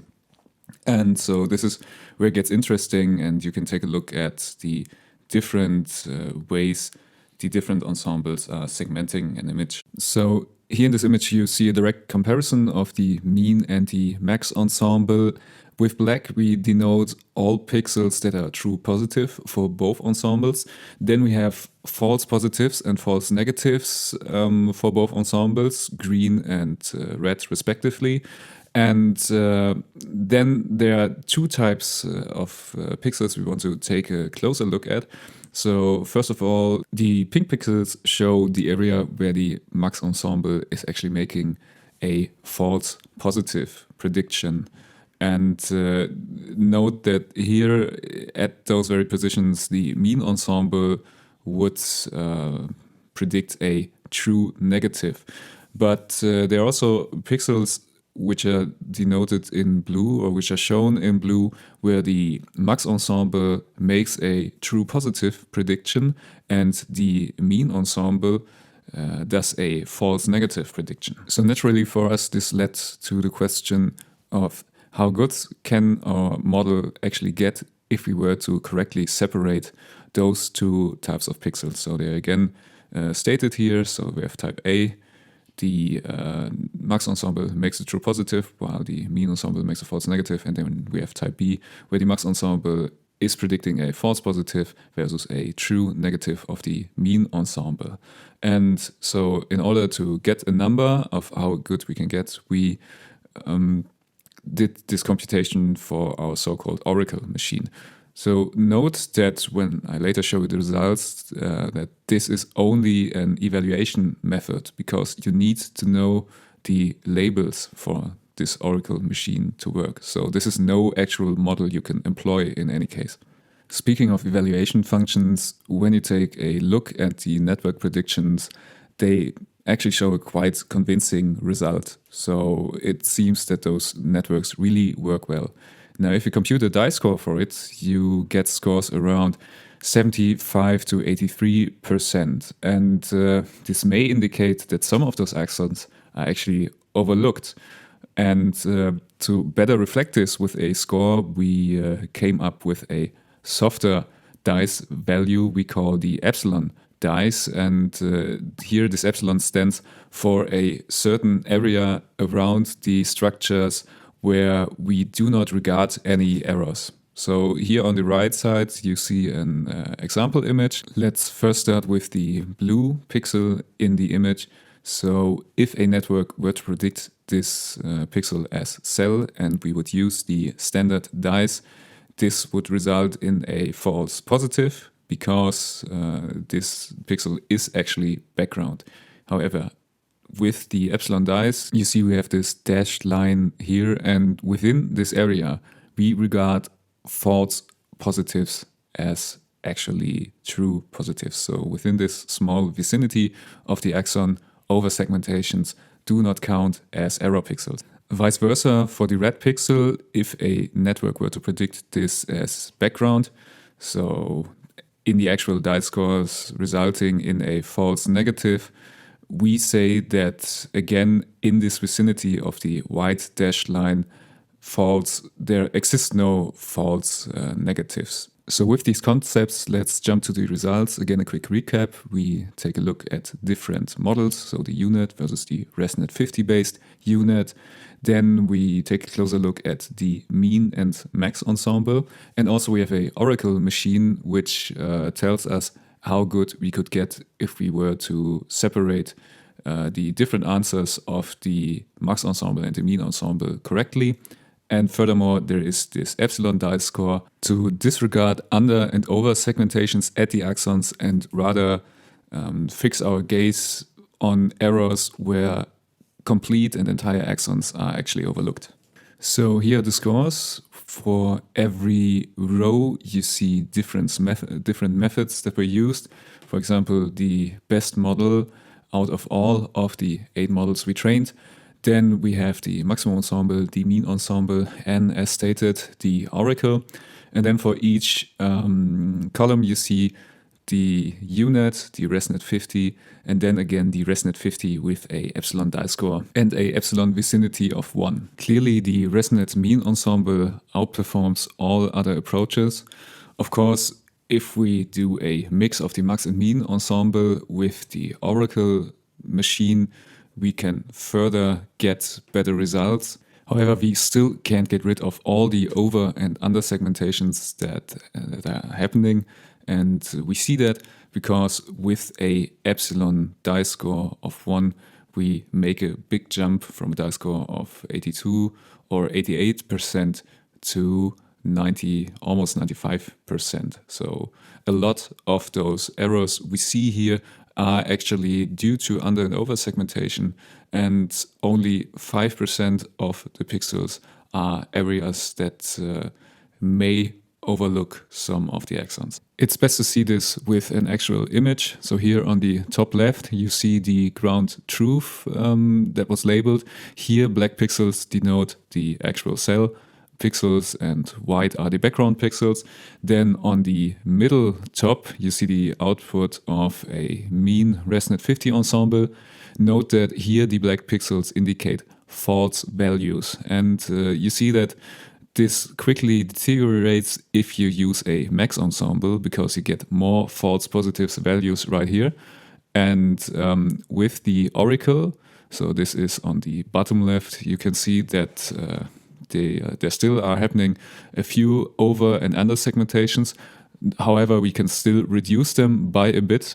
But then if you take a look at the false values, if you use the epsilon scoring method, you see that only areas are shown where there are axons entirely, or let's say at least almost entirely overlooked. So here you see, first of all, on the bottom middle for the epsilon vicinity of 1, and then furthermore you get a better score and fewer pixels that are wrong if you use the epsilon dice of 3.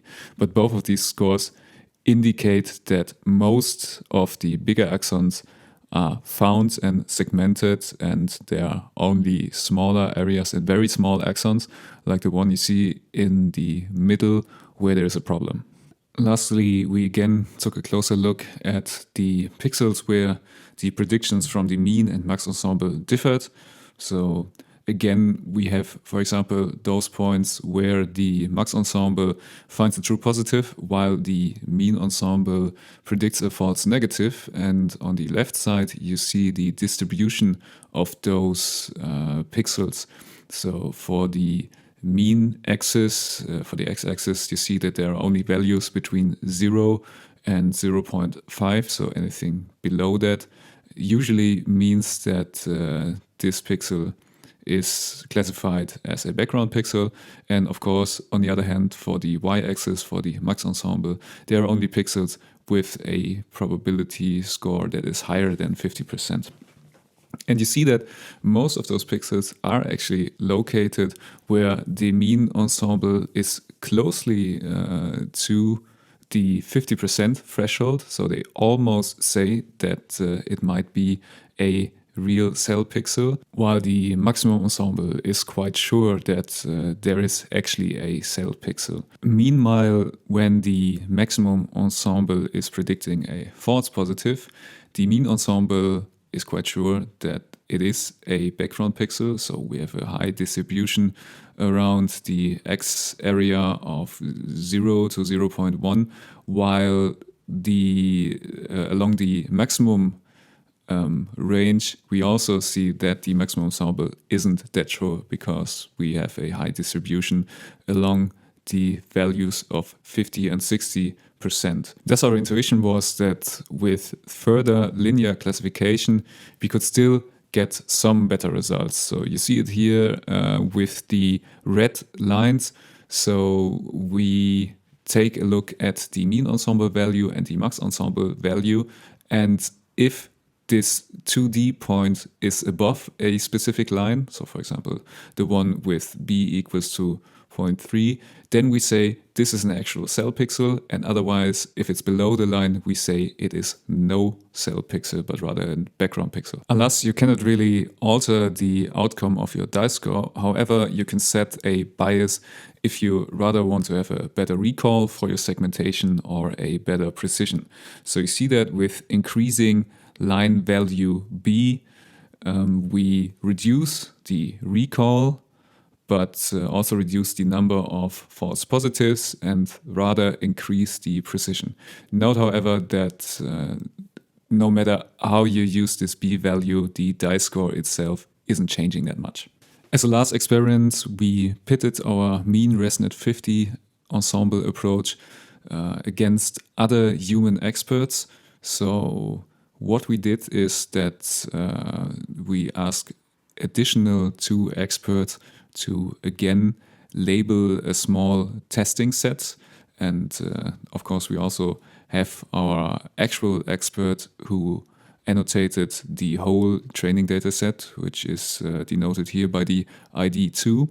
And then we made comparisons in pairs. So one expert or the network were the ground truth annotator, and then we compared the results to another expert. And the interesting thing you can see here is that also with human experts, you can get, or you only get scores in the area of 75% to 80%.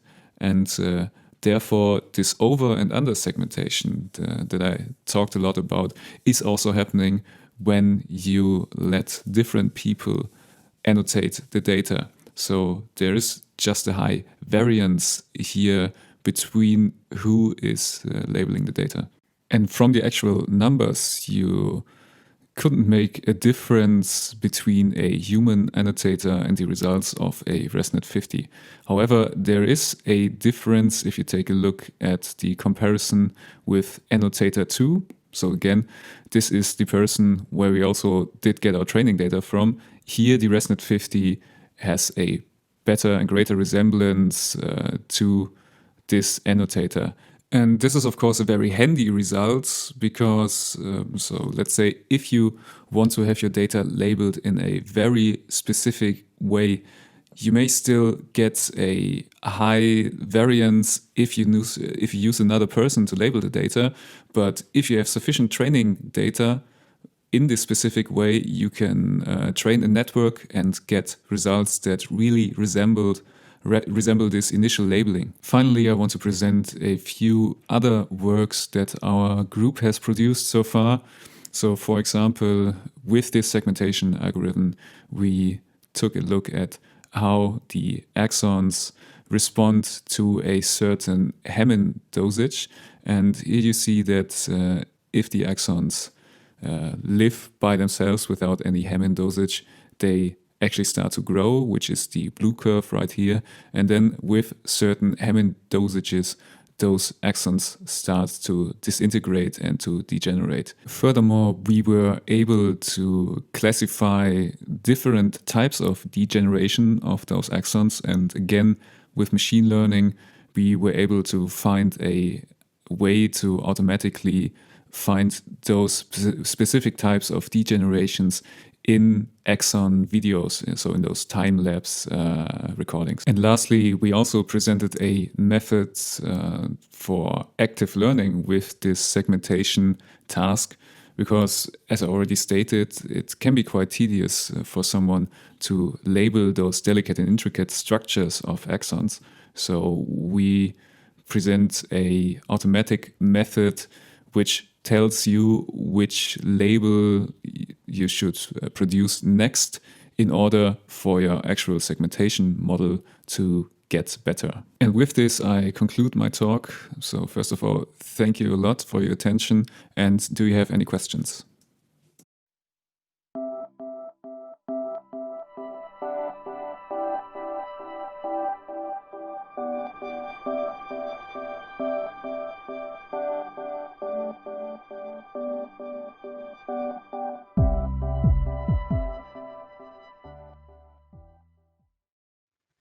Hello and welcome to my talk about deep learning-based feature encoding of clinical parameters for patient-specific CTA dose optimization. I'm going to start with an introduction and a motivation of our paper topic. The CT angiography is a commonly used examination used in the radiology departments both for image diagnostics and interventional therapy. The big advantage of CTA scans is that they visualize the blood vessels in the body. For example, if there is the suspicion of a pulmonary embolism, a CT angiography can be used to visualize the lung vessels and confirm or deny such a suspicion. To enhance the blood vessels, a contrast agent is needed, which often contains iodine. The iodine absorbs the radiation of the CT significantly more than the surrounding areas, thus enhancing the areas it was induced into. The negative aspects of contrast agent are its known risk for the patient's health, especially the renal system, with contrast-induced nephropathy being the third leading cause of renal failure acquired in the hospital. Therefore, we propose a system that helps the medical practitioner by recommending contrast agent dose adjustments, especially dose reductions. This individual recommendation is made based on prior to the examination recorded clinical parameters of each patient. On this slide we have this graphic that illustrates our general approach of our topic. On the left side there is our new patient coming in before the examination, and we record different clinical parameters, for example the weight, height, the GFR, the ABI and so on. In our first step we used feature encoding with the hope of gaining more meaningful features out of our raw data.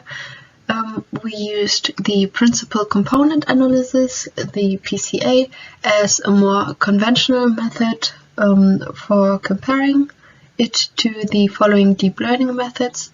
We used two variations of a regression neural network. We used an autoencoder and a variational autoencoder. After encoding the features, we classify those features using the k-nearest neighbor algorithm. We chose this approach from a case-based reasoning background, and we want to classify those features as either class 1 or class 2. Class 1 meaning non-excessive image contrast, and class 2 meaning excessive image contrast. Those classes of the previous slide are part of our ground truth. The system we used to implement it was the topic of a previous publication of ours. As a first step, we received a CTA volume for each patient. In cooperation with radiological experts, we decided on 3 regions of interest to be set throughout the body. The first ROE was on the level of the pulmonary artery bifurcation and was placed directly in the aorta. The third ROE was on the level of the hip joints and was positioned in the arteria femoralis communis on both sides. As there were no usable concise landmarks in every patient in between those 2 ROEs, for the level of our ROI2, we decided on the average slice of the 2 previous ROIs. As for ROI1, we placed the ROE directly in the aorta. The assessment itself was implemented as a combination of a template matching algorithm and a circle-F transform, supported by manual corrections when needed by experts. From those 3 ROEs, we took the mean Hounsfield units and put them in a rule-based classification. Those rule-based classification was based on different thresholds suggested by our experts and published literature. The resulting classes were class 1, non-excessive image contrast. An example of a sample belonging to the class is shown in this picture. The aorta shows none to minimal image contrast enhancement. The class 2 described patients with excessive image contrast. CTA scans belonging to that class showed a vessel enhancement that looked likely like this aorta. And our assumption was that if a patient falls into class 2 and shows excessive image contrast, that this patient in retrospective could have gotten a reduced contrast agent dose. Now I'm gonna jump to the deep learning methods we used for the feature encoding preceding the classification. To begin with, as a deep learning method, we used a regression neural network. And as you can see, our architecture contained 5 layers. We implemented these layers as fully connected layers with relus and dropouts respectively. As we wanted our encoded features to be the result of a task-bound regression, we tried 2 variations of the regression neural network. As the first target, we used the pre-computed mean values of the Hounsfield units from the 3 ROIs I described earlier. As an alternative, we used the resulting image contrast class as a target variable.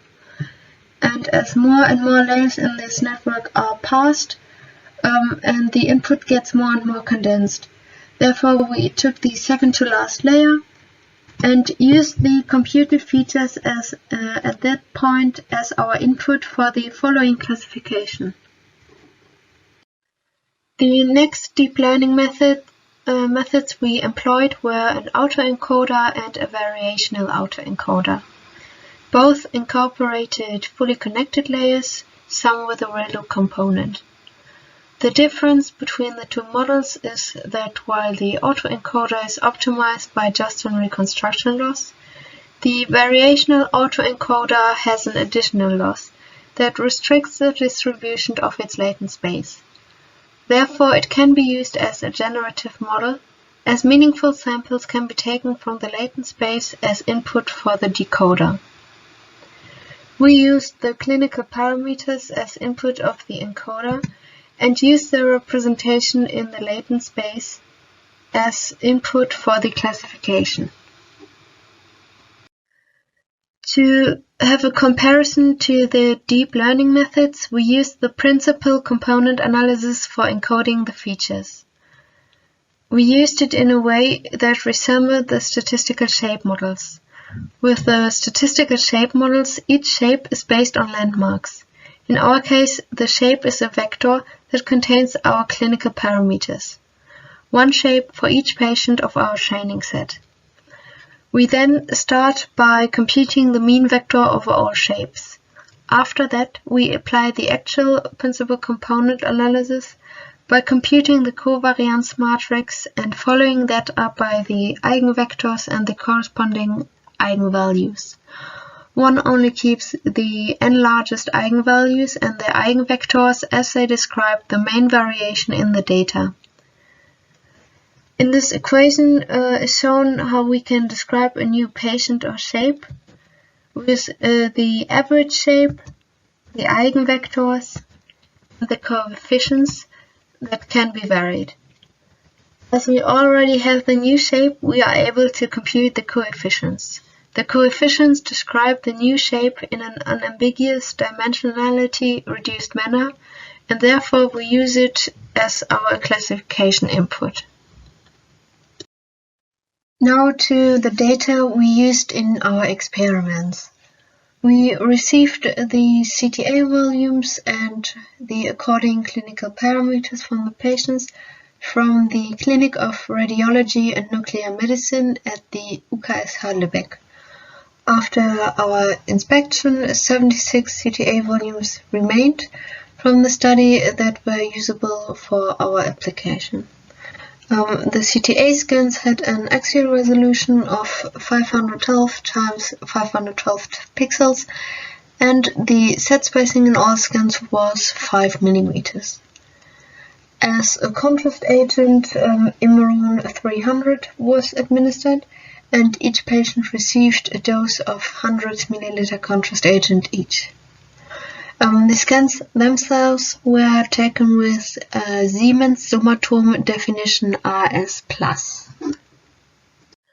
For all of our used methods and algorithms, we conducted a few experiments to determine some needed hyperparameters. For the principal component analysis, we aimed for a coverage of 95% of the variability shown in our training data. We achieved this coverage when keeping 12 modes or eigenvectors. For the deep learning method, we restricted the optimization of hyperparameters to the dimension of the latent space of the autoencoder and variational autoencoder. For the regression neural network, it was the dimension of the second to last layer. We searched between 5 and 12 as the number of the dimension. We set the upper border as the number of modes from the PCA. We found the optimum for all deep learning models at the dimension of 5. For the k-nearest neighbor classification, we optimized two aspects. First, the number of neighbors that determine the classification results of a test sample, and second, the metric that is used to compute the distance between the data points. For the raw data, so the clinical parameters themselves, we found that 3 was for the number of neighbors, and a correlation distance metric worked best. For the encoded features, our optimum optimization resulted in 5 neighbors and the Euclidean distance as metric. For all of our experiments and the classification itself, we used the leave one out cross-validation. In this table, a few of the measurements we computed to determine how good our system works are displayed. In the first column, our different models and algorithms are shown.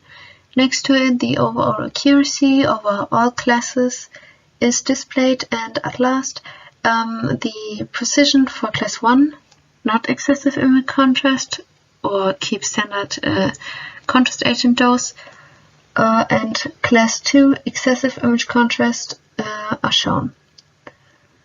With an accuracy of 0.89, the regression neural network trained on the HU mean values of the ROIs worked the best. The precision for class 1 was best when using the raw data instead of the encoded features, so only using the KNN algorithm. Our most important value was the precision of class 2, and with 0.9 the best value was again achieved by the regression neural network. To conclude this talk, I'll give a short recap of our proposed method. We use different deep learning models and more conventional methods to encode clinical parameters with the goal in mind to give recommendations regarding the contrast agent dose used in the CT angiography. The clinical practitioner should be able to record the parameters of a new patient, enter them into our system, and receive a keep standard dose or lower standard dose recommendation. Particularly important was when a class 2 excessive image contrast was identified. The test sample had the same ground truth. This was measured with the precision for class 2. In case our precision for class 2 is too low, we could endanger the patient's health by recommending a lower dose, while the patient should have stayed on the standard dose. This would result in the need for a repeated scan and another dose of contrast agent. Here the task-bound regression neural network achieved the best results.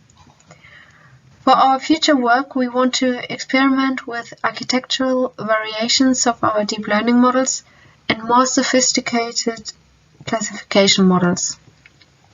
Furthermore, we work towards being able to deliver a precise adjustment to the medical practitioner.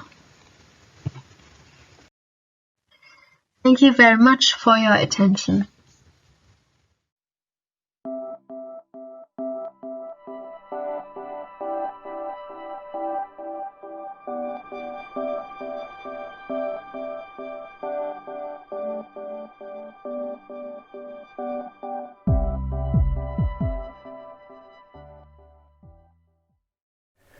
Since its emergence in late 2019, the SARS-CoV-2 virus has caused a pandemic outbreak of COVID-19 and a global health emergency. It has so far infected more than 60 million people worldwide, causing more than 1.5 million deaths. The severity of the disease can vary dramatically between patients, ranging from asymptomatic or mild infection up to severe viral pneumonia and respiratory distress. To help clinicians identify patients at risk of severe disease early on, we developed a machine learning model for COVID-19 patients. Now today I want to present this work, which was done by Sophie Peacock and Matthias Unelli at Sensine Health, together with our clinical partners at Chelsea and Westminster NHS Foundation Trust. COVID-19 is caused by the SARS-CoV-2 virus, an enveloped single-stranded RNA virus of about 100 nanometer in diameter.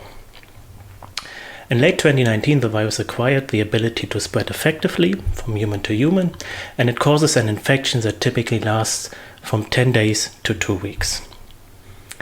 The first symptoms of COVID-19 typically emerge after 5 days, and they include fever, cough, fatigue, shortness of breath, as well as a loss of taste and smell. In severe cases, patients might suffer viral pneumonia, acute respiratory distress and failure, as well as thromboembolic events, which can lead to death. So far, the disease has affected more than 60 million people worldwide, causing more than 1.5 million deaths. Now, fortunately, most of the infections are mild, and only about 10 to 15% of patients will need hospitalization. Of these patients, a percentage will go on to need intensive care treatment, and patients over 60 are at more risk of these severe outcomes. To help clinicians identify such patients, we ask ourselves a simple research question. Can we use the early clinical features of a patient to forecast severe patient outcomes? In other words, can we use the clinical data right after a patient entered through the doors of an emergency department to predict whether they will suffer severe COVID-19. To answer that question, we developed a predictive machine learning algorithm that will support clinicians to triage patients early on during their hospital journey, provide such patients with personalized care, better monitoring, earlier intervention, and this will hopefully result in improved patient treatment and management. Now, the work I'm going to talk about today is part of a larger effort to bring such algorithms into the clinic. Since the emergence of the pandemic, we have published a number of studies online, starting out with building risk stratification models based on traditional machine learning approaches, like decision tree-based models. We also use statistical analysis to elucidate risk factors that are associated with the transition to severe disease. And lastly, we studied comorbidities and medications that are associated with positive COVID-19 diagnosis as well as in-hospital mortality. In the contribution I talked about today, we wanted to study the potential of neural networks to predict patient outcomes for COVID-19. We wanted to compare these predictions to traditional clinical risk scores. And more importantly, we wanted to identify the minimal subset of clinical features that would allow early patient stratification. Now, all these efforts go towards building such clinical machine learning algorithms in order to support clinicians and hospitals understanding their patients better and identify patients at risk of severe COVID-19 early on. Now, all these studies are based on a secondary care data set from a two-site NHS Trust hospital in London. The dataset includes patients that have been admitted to the hospital between January the 1st and April 23rd, with most of the infections occurring in March and April. Our dataset contains more than 60 clinical variables, including demographic information like patient age and ethnicity, vital signs like the heart rate and the respiratory rate of the patient, and a number of standard clinical observations and measurements, like blood values, C-reactive protein levels of the patient. Our study cohort comprises patients between the age of 18 and 100 years, with a bias towards older demographics, as these are more affected by COVID-19. We divided the study cohort into 3 patient endpoint cohorts, each of these representing a severe patient outcome. We wanted to predict the admission to intensive care, patients ending up in an adult intensive care unit, the need for mechanical ventilation, as well as in-hospital mortality. And for each of these cohorts, we had about 500 to 800 training patients. Looking at the patient pathways, we see that most of the patients enter the hospital in the emergency department, so this is where we collect data for model predictions. And then the vast majority of patients is admitted to normal wards in the hospital. Some of these admissions will require later admission to intensive care. So we used this data to develop predictive machine learning models, and in order to compare these models to the current clinical baseline, we chose 2 traditional clinical risk scores. Now, at the time we developed this study, tailored approaches to COVID-19, risk scores tailored to COVID-19, were just starting to emerge. This is why we relied on these traditional, very well-established metrics. The National Early Warning Score, which is a standard measure of response to acute illness, takes into account a number of physiological variables, all of which show high coverage in our data set, and it's endorsed to be used in acute and ambulant settings. A more specialized metric is the Sequential Organ Failure Assessment Score, SOFA. This is particularly used to assess the level of organ dysfunction in critically ill patients. So on top of this clinical baseline, we propose to use a feed-forward neural network to predict severe patient outcomes, and we built one such network for each of the 3 clinical endpoints. Due to class imbalance in the dataset, we used minority class oversampling, and we analyzed the network architecture using Bayesian hyperparameter optimization. Now, in the previous work, we also used traditional approaches like logistic regression and random forest. One of the main objectives of this study was to find the essential feature set required for early risk assessment. And having such an essential feature set would allow clinicians to prioritize certain tests in order to facilitate early patient triaging, but it would also improve the real-world applicability of these algorithms, as they would be able to work in clinical settings where data is sparse. So our aim was to reduce the overall feature set of 64 features down to only the essential features, and we chose two methods to do this. We ran univariate selection over a grid search with a number of features and selected the most important features based on the mutual information of a clinical variable with the patient outcome. And we also applied recursive feature elimination, sequentially eliminating the least important feature based on permutation feature importance. Now in this slide, you can see the performance of our algorithm compared to traditional clinical risk scores. For AICU admission, on the left here, you can see that the plain neural network, shown here in blue, outperforms both SOFA and NEWS by quite a margin. We observe a similar result for mechanical ventilation, where the neural network reaches an area under the receiver operating characteristic of 0.86, and this compares well against what NEWS2 and SOFA are able to provide. Finally, for in-hospital mortality, our neural network performs slightly worse than on the other two endpoints. However, we find that especially SOFA provides good predictions for this clinical endpoint.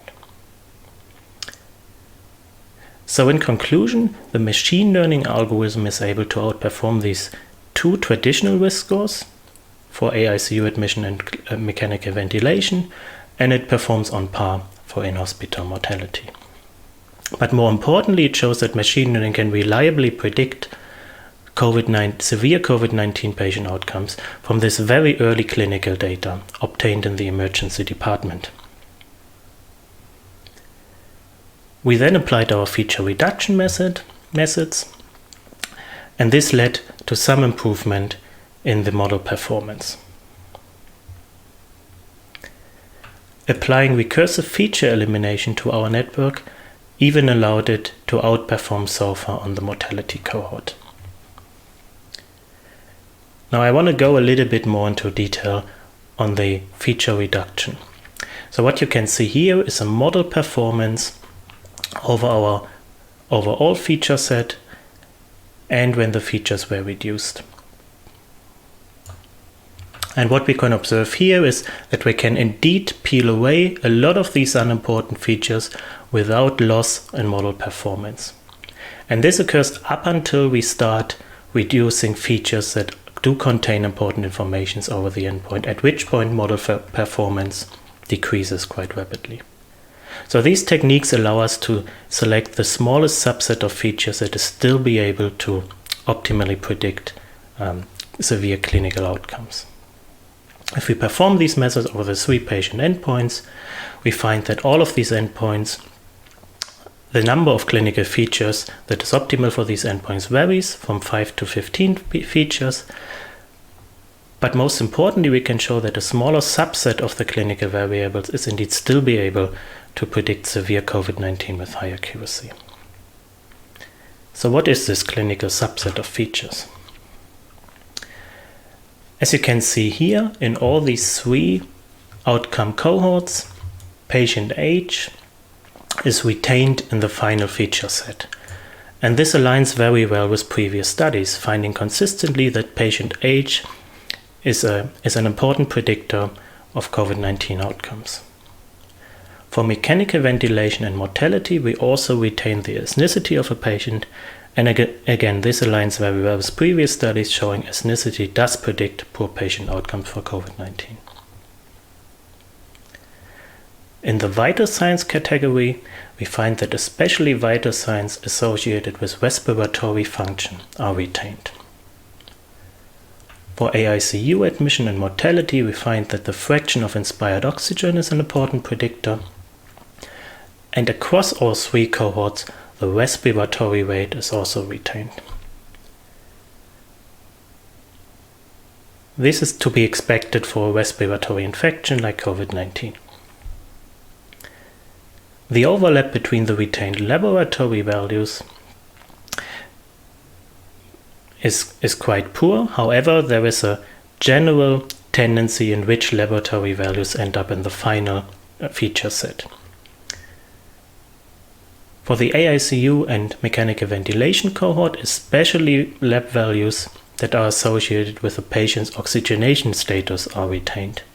Various forms of hemoglobin, for instance, or the partial pressure of oxygen in the patient's blood. For mortality, we find that less laboratory values end up in the final feature set. Now, at this point, we can only speculate as to the reason of this, but one might imagine that patient mortality depends more heavily on comorbidities and past medical features than immediate acute clinical variables.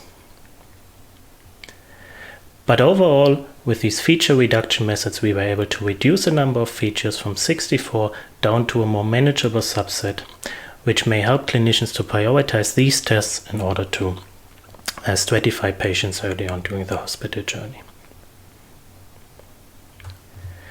So in conclusion, what we can show is that neural networks do reliably predict COVID-19 patient outcomes from this very, very early clinical data. So from data that was recorded in the emergency department of a visit in the first 4 to 5 hours of a patient entering hospital.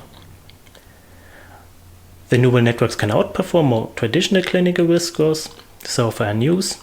However, new risk scores tailored to COVID-19 might improve on these results.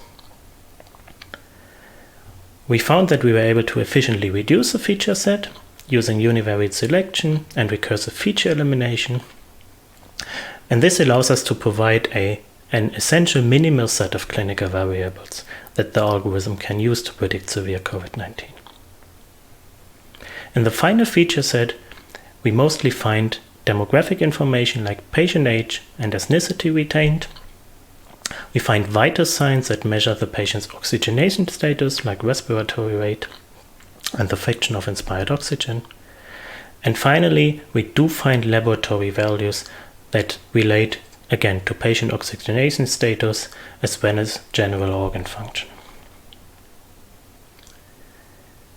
Now, all of these results go towards an algorithm that we want to provide to clinicians in order to stratify their patients early on during a hospital journey, to allow them to care for these patients more efficiently and improve treatment outcomes. Now, this work has been done by Sensor and Health in collaboration with Chelsea and Westminster NHS Foundation Trust. And I want to thank all those involved, especially at Chelsea and Westminster Hospital, not only for providing us with the data and helping us to analyze it, but also for caring for COVID-19 patients during the pandemic. Thank you for your attention.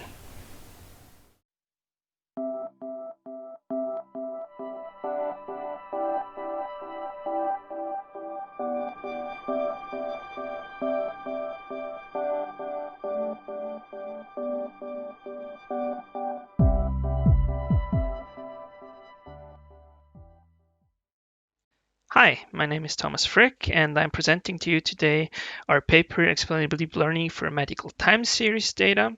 This is work that came out of my master thesis at IBM Research while being enrolled for my master at ETH Zurich. Now, as you all know, neural networks are incredibly strong classifiers. They're being used in a variety of places. They're being used for self-driving cars, to improve the pictures we take with our phones, and to understand what we say in our voice assistants. But unfortunately, they are so complex that they are complete black boxes. So that means that there is no way a human could ever understand why a neural network makes a certain decisions. For example, if I show a neural network this picture of a cat, how this information actually goes through the network is so complex that it is impossible to say for us to interpret what the network is doing. But unfortunately also, many applications where we actually would like to use neural networks would require interpretable decisions. So think of a physician that wants to know why the network decides that one of his patients is sick. Why does it actually, on what does it base its decision in this ECG time series to say, well, this patient has actually a certain condition? So the physician needs to be able to trust his model to make the right decisions for the right reasons. There have been many explanation methods produced or proposed for computer vision so far. They've also been used in other application areas, but they all come from computer vision applications. And our goal was here to adapt these existing methods to the time series domain and find quantitative metrics to actually compare these explanation methods with each other. This has not been done so far to the best of our knowledge, and we actually would wanted to know which one is the best one to use. So let me give you an overview of these existing explanation methods. On the one hand, we have what we call model explanations. And here we are actually looking for what the model learned during training. What kind of pattern is the model looking for? So for example, one of the methods that we could that belongs to this class is looking at the specific neurons or a group of neurons and seeing what kinds of input actually activate these neurons. So for example, we can then find these input images that represent the kinds of inputs that it's looking for. And we can say this one specific neuron is looking for perhaps dog ears or dog faces. And perhaps this other neuron that is further up in the network, closer to the input, is perhaps looking for dots in the input image. And on the other hand, what we were looking at is now these decision explanations. And here what we want to know is, why did the model arrive at a certain decision for a single input? So which kinds of input, which kinds of regions in the input image are responsible for a classification? And what we get back here is a heat map, which shows us very nicely the regions that are important. We decided to look at the decision explanations, and let me give you a more detailed view into these. So there are perturbation methods where we change the input to the network and look at how the output changes. There are gradient methods which contain just vanilla gradient saliency, gradient times input, integrated gradient, layer relevance propagation, and Graham. And these methods actually backpropagate back in gradient through the network, and we have linear approximations, which we didn't look at as closely. Now, when we look at a convolutional neural network architecture, we're using a very simple one here to explain these methods. We have an input, a few convolutional layers, which result in some convolutional maps. We flatten those out. We have perhaps a single or multiple dense layers. In the end, we get logits for each class, and we have a softmax at the end. And now what we can nicely show how the perturbation method actually only works on the input. So here we set parts of the input to 0, and we see how much does the output change. The more the output changes, the more sensitive is the network to this part of the input, and we can say, well, this is important, this region is important or not as important. And we get this kind of heat map out that you see here on the left. For gradient methods, we can separate them actually into two different kinds. And the first kind is the ones that take a gradient of the logit, one of the logits of the class that we are interested in, and derive that logit with respect to the input. So we backpropagate back this gradient through the whole network. And for every input sample, or pixel in this case, we get a value of how important that pixel is to this output class. And for example, for LRP, we can see here we get this very noisy, more or less it looks like a bit like an edge detection back, which explains what the network is looking at. Now, all of these methods work somewhat the same. They change the way perhaps the gradient is back propagated, or what we do with the gradient at the end of the computation, but more or less they all do the same. And then there is the GRACAM, and here we actually take, again, a derivative, but instead of going all the way back to the input, we actually take a derivative with respect to a intermediate layer, an intermediate convolutional layer. And then we can average over the different feature maps at this layer and get actually an average importance or saliency for a region, and we upsample that to the actual input size, and we get a more coarse, but actually, in my opinion, more accurate or more nice heat map of which regions are important for certain decisions. As I told you in the beginning, we are interested in defining metrics to compare these methods with each other, and to compute a metric, we want to annotate a ground truth in our signal. But because real-world data is much too complex to annotate this ground truth in, we actually generate synthetic data where we know which parts of the signal are responsible for a certain classification. And here I'm showing you as an example, I'm showing you a synthetic ECG signal, which is a single heartbeat. We have the normal sinus rhythm where we have a P wave present, and in the atrial fibrillation case, this P wave is missing.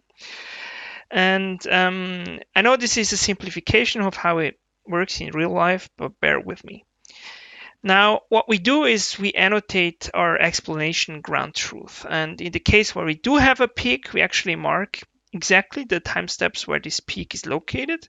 And in the case where we don't have a peak, since the peak, we have a variance in the location of the peak in our data, we mark actually the whole region where this peak could be, if it would be there. But in the case, since it's not there, we actually mark the whole region.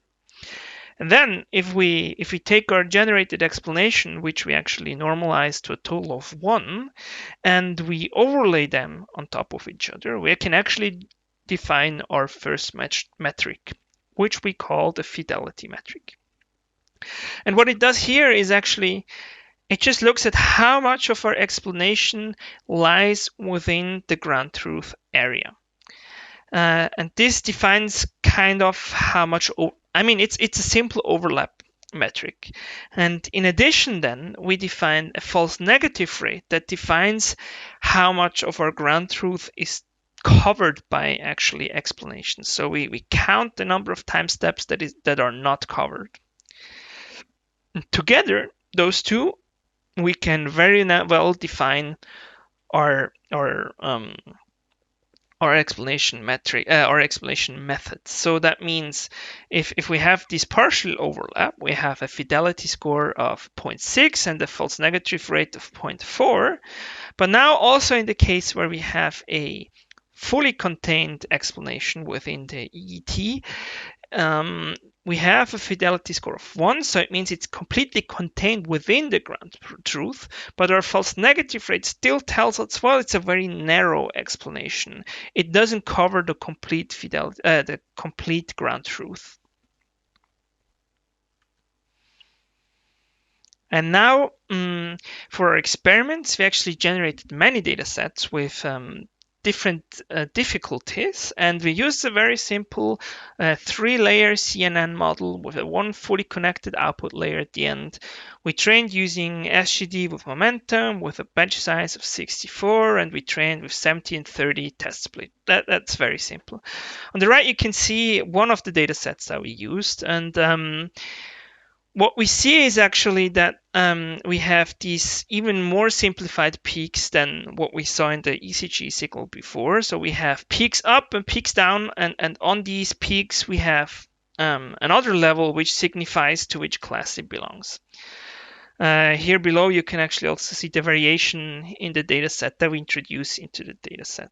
We generate 1,000 samples per class. And what we see is that GRACAM is clearly superior to all other methods. So what we see is the fidelity rate or score is almost the same. There's not that much of a difference. So it's It's somewhat contained within the ground truth region, but what we do see is that the false negative rate is very small for the GRACAM. And let me show you an example of how these generated explanations actually look. So for the methods that propagate back a gradient towards the input, what I told you before, right? We get a input pixel or a heat map value for every input pixel or sample. So what we actually get is a very noisy explanation.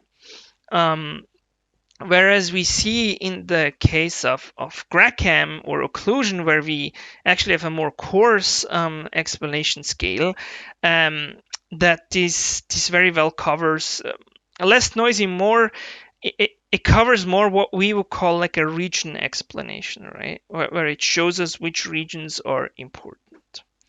And therefore, we conclude that our GRACAM for our purposes is our preferred solution.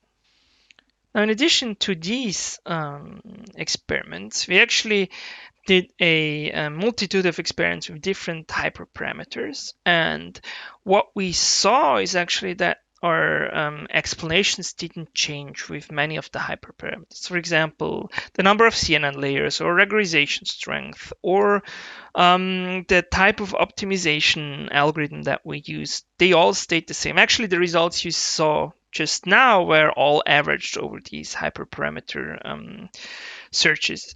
And the only thing where we actually see an influence is the filter size, and that actually what that does is the filter size of a CNN changes the receptive field of a single neuron, right? And so it changes how much the attribution of a GRACAM and how much of the input it can attend to. And that's the only thing that we saw changing.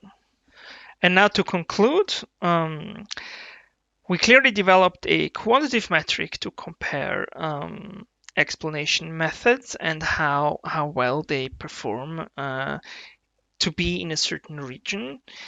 We show the superiority of GRACAM, at least within our synthetic data sets. And what we will do is apply now our learned lessons to actual real-world ECG data. Additionally, what we take away from this work is that current explanation methods and the way we measure them in this work is how well they show us a region which the network uses. But what it leaves out, and that's also left out of our metrics, is how well the structure of an input is used for a classification. So if you think of this zebra and the horse, their overall shape and location in the image is the same, but what changes is the structure of their skin, right, or their pelts. So we strongly believe that there should be a way to explain these differences in frequency methods, and also to translate them into a language that the experts in a specific field understand. So, for example, in the case of our ECG data, atrial fibrillation, there is actually also a variance in regularity when we have a atrial fibrillation case, and there is no way to explain a model's decision on this variance in regularity at the moment. Thank you very much for your time. Have a good day.